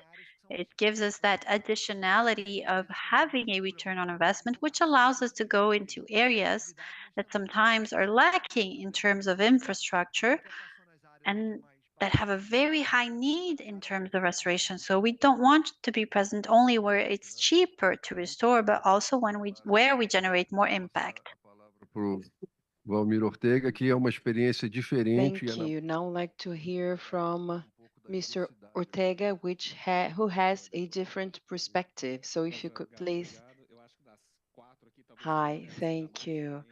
Bioterra is maybe a bit more different than the other companies. We are for profit, although we have Bioterra Institute, because some of what you do is not economically feasible so far, and it depends on innovation, and an innovation that is not affordable. So we have a branch through which you look for partners for specific projects, but Bioterra, we have a focus on social impact of restoration activities, and in Brazil we have 600 farmers. Many have low impact agriculture without human decency. So how can we combine the restoration of degraded land, mainly pasture, and in most of the cases you have liabilities of preservation areas, APPs called so. And our business focus is on productive restoration with forestry systems, working with smallholders and medium-sized farmers. We say small and medium holders because we operate in more than one biome. The Amazon accounts for 60% of our work, but we are also present in Cerrado em Bahia, Minas Gerais, and Caatinga biome in southern area of Piauí. So we want to multiply the models that we have. However, the Amazon and the Atlantic forest account for most of our activities. And we have agroforestry systems. And in order to have a revenue, we need projects that are capable of being repaid. And in this sense, we have few projects that fit into this model. So we started with easier products and projects such as cocoa. We produce cocoa. We were in the past an important producer of cocoa, but nowadays we import from African countries to produce chocolate, but it was an incompetent management and we lost this production, and now we intend to be once again an important producer of cocoa. So we are present in Bahia, Pará, Rondônia, and Mato Grosso with agroforestry systems for cocoa production. We also travel with other types of vegetation and timber such as jacarandá, jatobá. In the Amazon, we have copaíba, cedro, and other seeds and timber, and short cycle species such as banana that has a lot of synergy with the agroforestry systems because there is a lot of waste left on land in the first year. So it is important to recompose the soil structure. So cocoa was the first chain. The second chain that is part of a partnership together with Natura and Embrapa is the palm oil, so-called Dendê in Brazil. So this is an agroforestry system with cocoa, açaí, trees, short cycle products. And when it comes to palm oil, we have lots of access to market because if cocoa, we can reach 300,000 hectares without changing the price. As for palm oil, we could plant 1 million hectares and it wouldn't make a difference because we are competing with other types of products. So we needed to expand this model, but then I think it's a challenge shared with the forestry department. We need to produce thousands of hectares without relying on carbon only. So we needed to develop a science for agroforestry. We have a lot of knowledge, but what we have is still insufficient. In our model, carbon is relevant, but not a determinant. It triggers the operations indeed, but our model is paid by revenue, by products, and overall we have 3 types of relationship with the farmers. We do not buy land. We have rural partnerships in 3 types of agreement according to the Brazilian constitution. One is leasing. We lease it for 10 years, having in mind that we need 6 years to establish. So once the product really starts working, we actually give the land back to the owner. But anyway, we have systems that can be much more profitable than livestock production, for instance, than cattle raising. So this is much more profitable than any other alternative the owner would have. We also have the other agreement, which is rural partnership, in which we share the revenue. And finally, we have the integration. In this partnership, we have a partnership with people who are living in lands of agrarian reform. We facilitate access to credit, and we cannot rent, of course, this type of land. So we have assistance that we provide, and we have this partnership. The investment is made by the producer via Pronaf. So for the smallholders, this model has a very high economic impact, but the risk is on the side of this small producer. We have different profiles of producers in Brazil, so we try and design agreements and contracts that are in line with the different profiles. And just to conclude, if you allow me, we also started with seed money. Vale Fund funded the first 35 million that paid for the launch of the organization, and now we're going to raise 325 million, which is a considerable amount for a very recent company. Thank you, Valmir. So you see, this is not carbon-based. This is based on the revenue from the production and a partnership with the producer. So it's a different model indeed. Now I'd like to hear from Peter Fernandes from Mombach. This week you made an announcement, a launch with Microsoft to have a different model. So if you could please describe. Hi. Thank you very much for the opportunity. It is an honor to share the panel with you. I'm American, but I live in Brazil for 14 years. I went to Brazil when I was 19 years old for the first time, a backpacking year to Foz do Iguaçu. I went after to Salvador and I fell in love with Brazil, with people, and with the nature. So I was CEO at 99 App. So I was working with technology, and now I'm back to the nature, and I work with Mombok. We are a Brazilian company and we are doing native and biodiverse reforestation in the Amazon. We have the Amazon Reforestation Fund, which raised $100 million with very sophisticated investors in the world, such as the government of Canada, through their pension fund. And we use this money to fund biodiverse reforestation in the Amazon, capturing carbon from the atmosphere, multiplying the biodiversity, creating jobs in remoting areas, and avoiding the Amazon tipping point. The monetization is 100% through the sale of carbon removal, carbon capture. Maybe in the future we will be able to sell biodiversity credits, but today it is actual carbon. Fortunately, we have high prices for carbon. We launched a business with McLaren on the sale is above $50 per ton, which is significant because it makes this model affordable so we can carry out large size deforestation because the price is worth it. And this week we launched a big business. Because now we are the largest provider of carbon capture to Microsoft, which is a very strict company when it comes to purchasing carbon capture. So we've been going I'm sorry? The speaker is not talking to the mic, is not speaking to the microphone. 1.5 million tons. And this is no surprise.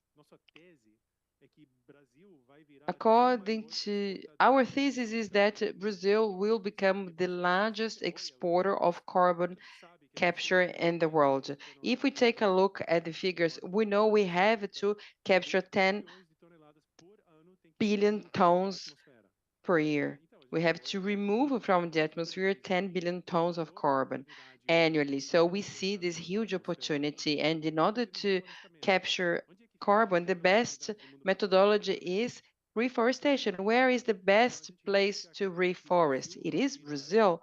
So we believe Brazil will become the largest exporter of carbon capture. But today, Brazil is the supplier, the main supplier of carbon capture to Microsoft. So we are very much excited with this new industry that is going to flourish in Brazil, I hope. And I hope that we will receive funds and revenues from abroad, putting together the funds, the investments, and the revenue that we brought to Brazil. We amounted to 1.3 billion in 2 years, everything used for reforestation in the Amazon. So this is just an idea of what we can attain in this scenario, and that facilitates the socioeconomic development. Thank you. Thank you, Peter. Figures are staggering indeed. Congratulations for the agreement with Microsoft, and let's discuss how we can help. And now I would like to give the floor to Fábio.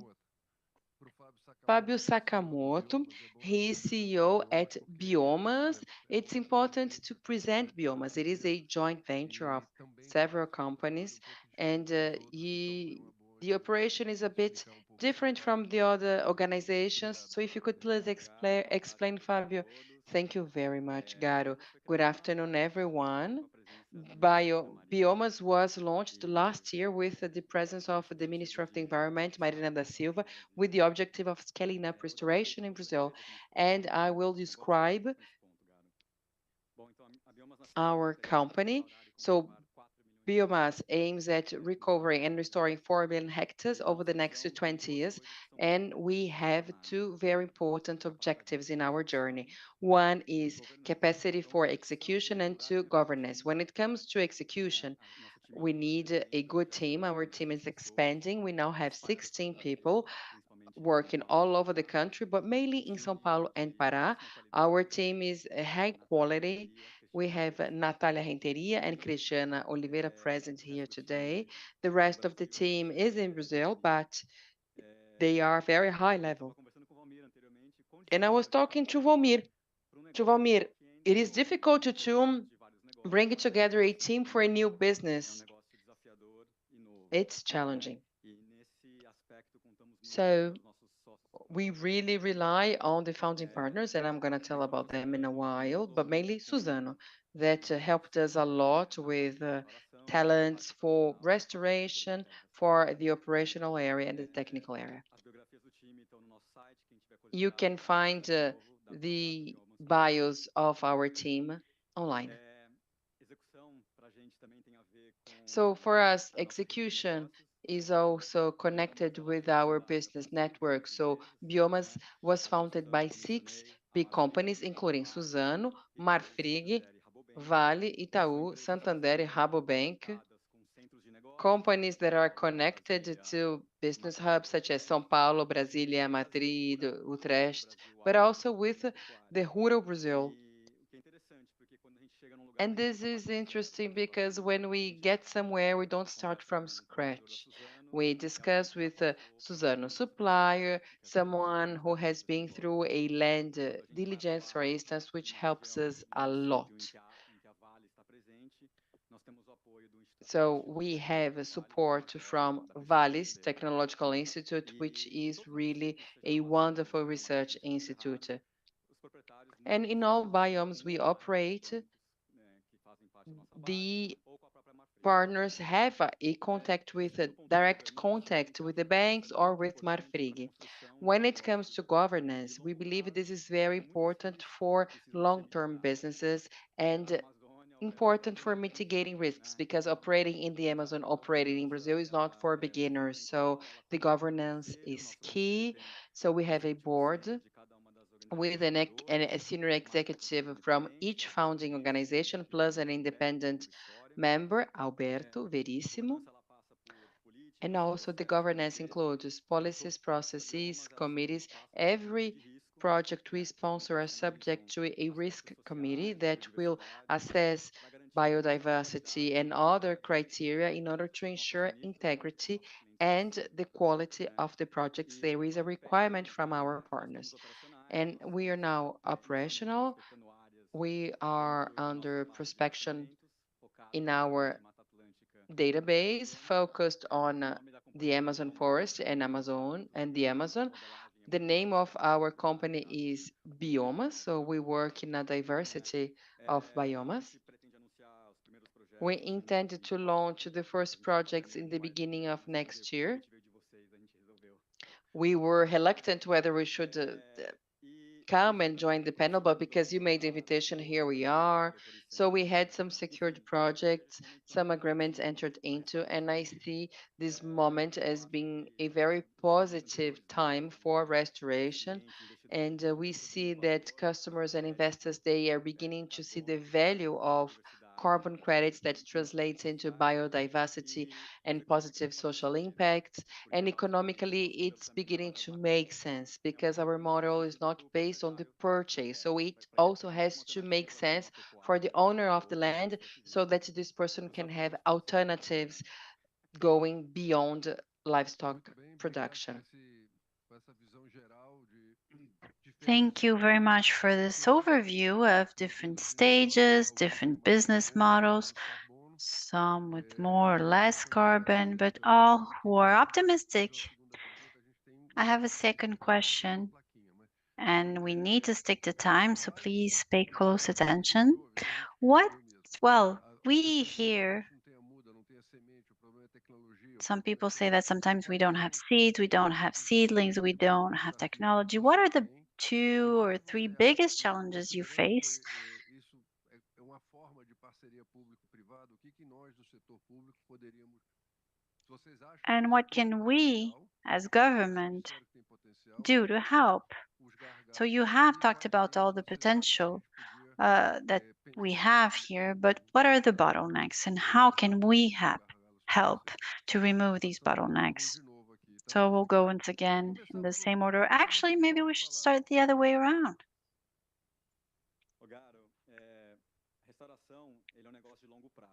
Restoration is long term. In order to meet our targets, we need to be able to have billions invested. So for 1 million hectares, we're talking about tens of billions reais that need to be invested. I say that for restoration, we're at COP38 because it takes about 10 years to be able to capture a third of the potential. So for companies that have net zero pledges by 2040, for us, it's as if we're in 2033. They have about 7 years to position themselves. Otherwise, we will lose that opportunity. In order to attract more capital, we need a sound or a safe regulatory framework. So international investors need to make sure that the projects they choose are not going to have problems in terms of double counting with the Brazilian NDCs. That's essential. There's lots of challenges, opportunities also, research. However, what we have, I think, is good enough. Of course, as soon as it becomes bigger, then it will be able to develop even more. But so far, there's nothing holding us back. Everything is well underway so that Brazil can become the best example of restoration in the world. I personally dialogue with all sectors, and we're very open to create partnerships and make sure that we're sharing benefits. Can you explain a little bit better that aspect of time that you mentioned? Can you explain more detail what you mentioned very quickly? Yes, of course. We're on the voluntary market. There's the regulated market, but that's different. And in the voluntary carbon market, it's based on companies that want to meet net zero targets. Very few have targets by 2030. Most have set them by 2050. So in restoration, I mean, it takes a lot of time finding a right zone, planting, and by the time you're able to store or stock 1/3 of the carbon that it will store, in the end, it takes 10 years for that seedling to grow. So countries need to position themselves right now, or otherwise they'll miss out on this opportunity. And so will we. Peter. There are so many problems. I mean, so many difficulties. That you have problems in terms of land tenure. It's very difficult, which means a lot of time and analysis needs to be done, but it can get done. It's a problem, but you need to solve it.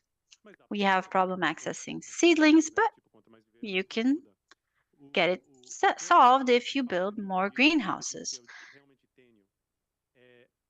and nurseries. And one request I have, which would allow us to reduce our capital costs. So today, investments in the fund come from Bain Capital, one of the most sophisticated private equity firms in the world, and they don't have low return on investment expectations. They have very high expectations. So the return we need to provide to these kind of funds are very high, which means that I can't maximize restoration because I'm caring for the funds to make sure they have good returns. However, you have other funds, such as the climate funds, with much lower costs in terms of capital costs. With that kind of interest rate, which is quite low, we could do 5 times more restoration with the same amount of money. We also would be able to build nurseries and a series of things. However, we cannot have access to the climate fund because you need to have a private bank guarantee, and they will not give us one. It's not impossible, but it's near to impossible because commercial banks currently do not have this model. They do not know this model. They don't know how to assess this because they've never seen it before. Of course, at some point in time, a commercial bank will start providing this kind of guarantee, but until then, it's difficult. And it would be wonderful if we could have a national guarantee fund. I mean, I'm not into politics. I don't do that, so I don't know what's the right answer. But if we had a lower capital cost, I think we would be able to have a much larger impact and we would be able to get there much faster. I think capital cost is relevant, but there's also lots of room for the government to work. The climate fund is an example. The IDB has credit lines for national banks that they have 25 years to pay, low interest rates. So we need to have some kind of national bank that's able to do the same. Brazil can structure itself, BNDES, all the banks such as Caixa Econômica who are currently operating would be able to collect these funds. And in the case of Belterra, we're paying high for the capital. So to plant soy in Mato Grosso, they can have access to credit lines paying less than we are. If I want to plant cocoa, today 100% of the risk lies on me. Capital costs are high, so we need a lower cost to be able to access capital. And also we need longer term. 5-year loans are not enough. We need longer term loans. So how can we structure ourselves? We're trying to structure ourselves to have different kinds of investors. So a Vale or Amazon fund that can help us in one hand, and then banks such as Santander can help us collect the senior quote or senior part of the capital. But the final cost, the overall cost, is very high because we have no guarantee, we don't own the land, so you have to try and back it up through different types of collateral mechanisms, and so the costs are high. The good news is that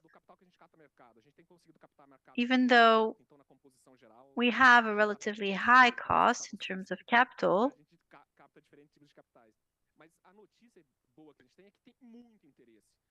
and the good news is that there's lots of interest. Lots of people have been coming to us. We've been sought out by 30 international funds that want to invest in the forest in Brazil and the Amazon, in our case, in family farming and restoring these food systems. So our challenge is to create mechanisms that facilitate the money to be allocated. And looking at BNDES and talking about its fund, discussing how to advance collateral mechanisms, doing the same with Banco do Brasil. And another topic, and I was talking to Secretary Moisés, I am certain that we will be able to solve our immediate problems in the next 5 years, but how can we establish a relationship based on confidence between INCRA to have transparency in the sector?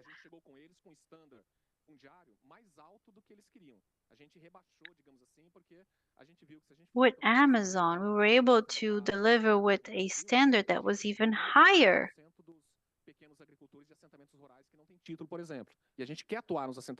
We want to be able to work, for instance, with these settlements of rural workers. So we created a criteria of checking legitimacy and rather than ownership of the land. If he has a right to that land but just didn't have access to the administrative process and went through the red tape to have his own deed title, then we can do business with him, we can invest. And for the cases that depend on carbon, then we have to discuss with INCRA and all the state tenure bodies to see how we can have a carbon projects in land that is public, because since it is resettlement, everyone is there on the list to be benefited from that land, but it's still public land. So I don't think it's a barrier. We've had carbon credits in indigenous land, carbon credits for other types of lands, but we just have to accelerate the process with the different organizations that are responsible for land tenure in Brazil.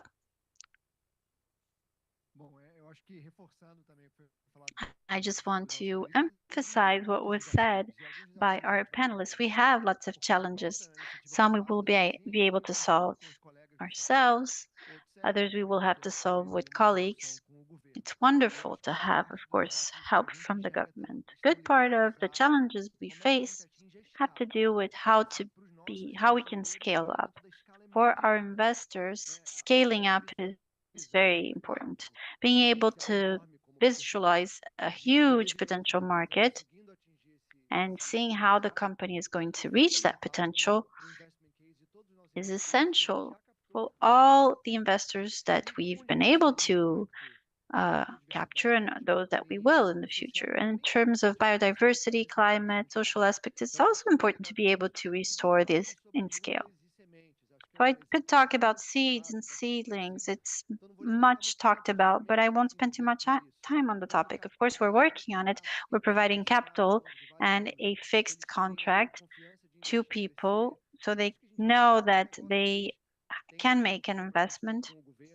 Perhaps this can be worked out with the government as well. How can we finance people who are providing all the seeds and seedlings, overcoming all these bureaucratic barriers, especially for the smaller ones? And I want to bring two other examples that were not mentioned. One is investment in technology, in developing restoration techniques. We can't imagine that in 10 years or in 5 years we're going to do restoration the same way we do today. So if we look at all the other chains for agroforestry in Brazil, eucalyptus or other, you have a productivity level today that's much different from what it used to be 30 to 40 years ago. A lot of the times a hectare is much more productive today than it was, and we need that same path of better productivity, and we need to establish that with the private sector, but of course with the support of the government. Let me give you a recent example. We've had interesting breakthroughs in the use of drones to restore areas that have lots of ups and downs, and so they have a lower value for the owner. However, you can't do restoration with a tractor or manually, so having some kind of technology is important, and we will need help and support from the government to get that done. And then the second point is, how can you really scale up?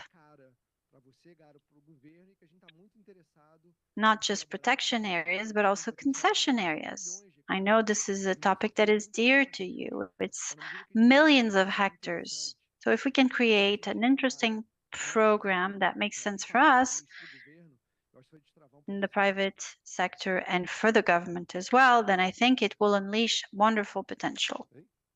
Sim, já vi a plaquinha. Nós estamos no horário, pode relaxar. We're going to end on time, don't worry. Acho que todos viram aqui, isso é muito interessante, muitas ideias. Acho que fica claro. Lots of ideas, so this is very clear. Now, if you allow me, I would like to hear from our executive secretary.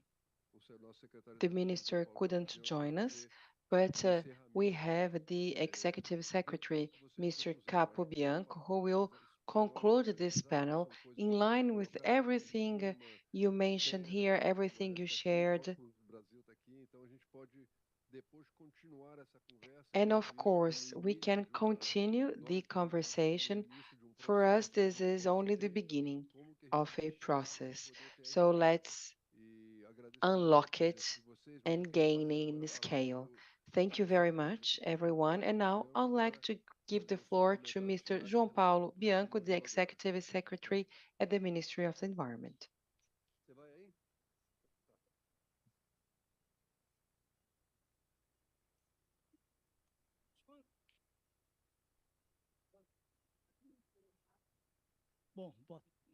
Boa noite, né? Sei lá, boa tarde, boa Good evening, good afternoon. Mas For me, it is São Paulo time. Good afternoon, everyone. And first of all, I would like to congratulate Garo for organizing this session that was very fruitful. And I could see a lot of complementarity and synergy. We could hear different approaches to a very important issue. And the objective is to enable the best technology for removing carbon from the atmosphere. We actually didn't come up with this technology. It is the very nature that came up with the technology. And now we need to multiply it to give a scale. We have large degraded areas in Brazil, areas that have a fundamental importance not only for carbon removal, but for recovering biodiversity, to find the fragmentation of ecosystems, for integrated, isolated fragments of land. So Brazil has an opportunity. And there are several initiatives being taken. We have recently published our decree in the context of the National Program for the Recovery of Degraded Pasture. This is an initiative of the Ministry of the Environment, the Ministry of Agriculture, Livestock, and the Ministry of Industry and Trade. The objective of this program is to raise funds in large scale in order to promote the recovery of degraded land in three main axes. One is the recovery of these areas for the purpose of production, meaning the reduction of deforestation in certain areas that will have a production. We have areas that are totally unproductive. So the idea is to diminish the pressure of the extension of the agricultural frontier, which is a challenge both in the Amazon and in the Cerrado biome. We've had some success in the Amazon with the positive figures, but we are also facing challenges in the Cerrado, where we find a growing deforestation rate that is putting this biome at risk in a very severe manner. So one of the possibilities is to have these areas being repurposed, and many areas of degraded pasture will turn into areas where we're going to restore native vegetation, and these areas will be available for investment of projects like the ones you sponsor. So we can think of investing in known areas, but also expanding this to third-party areas, including public areas. We are working for the concession of the restoration of native vegetation in public areas and conservation areas. We have national forests that underwent deforestation. There are also several indigenous lands needing recovery, and our ministry is trying to launch calls so that the private initiative can perform the restoration in areas belonging to the public power. This is yet another way to collaborate and contribute with this model. The companies operating in this area are not required to buy the land, so they can allocate the logistics of operation, the technology to areas that belong to the public power. So there is no need of acquiring the land. And in this type of partnership, we could expand this process and speed it up.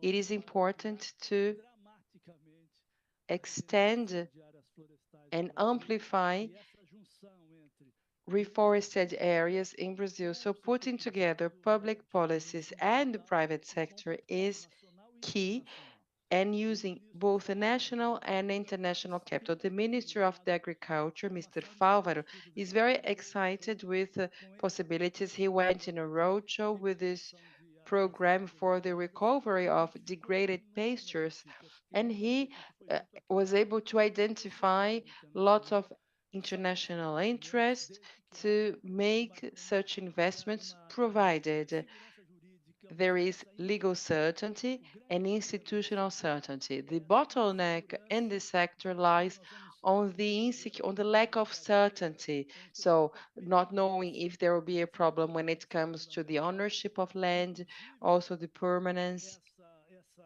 And in this sense, this initiative is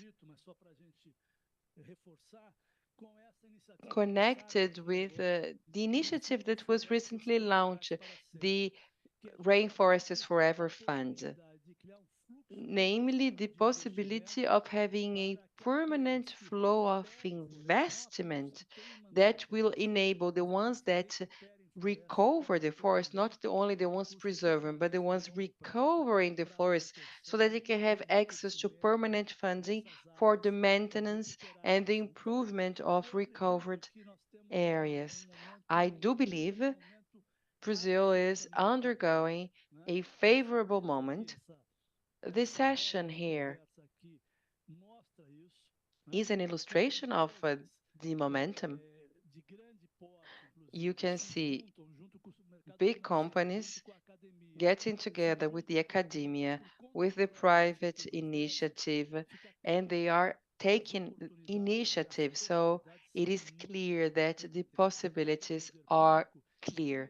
It is also up to the public power to encourage, to remove the barriers that were mentioned here, and also providing legal certainty, institutional certainty, and also support fundraising so that the sector can be dynamic, and so that at COP30 we can have a even larger session composed of several companies investing and operating in these recovery activities that will and restoration activities that are fundamental for the climate balance, for the recovery of biodiversity and the social inclusion in all Brazilian biomes, not only the Amazon. So congratulations, Garo, for the initiative, for organizing this panel, and thank you for the panelists. Let's work together and let's multiply your experiences broadly. Thank you. Thank you very much, Mr. Secretary Capobianco. Well, I am not the one who is responsible. It is the work of an entire team. The environment is a collective sport. We don't work alone. So it is a teamwork.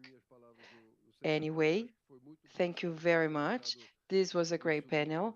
I hope you've enjoyed as well. I learned a lot from you. And as referred to by Mr. Secretary, it's only the first step of a process. Let's work together and closer in order to remove barriers and create partnerships.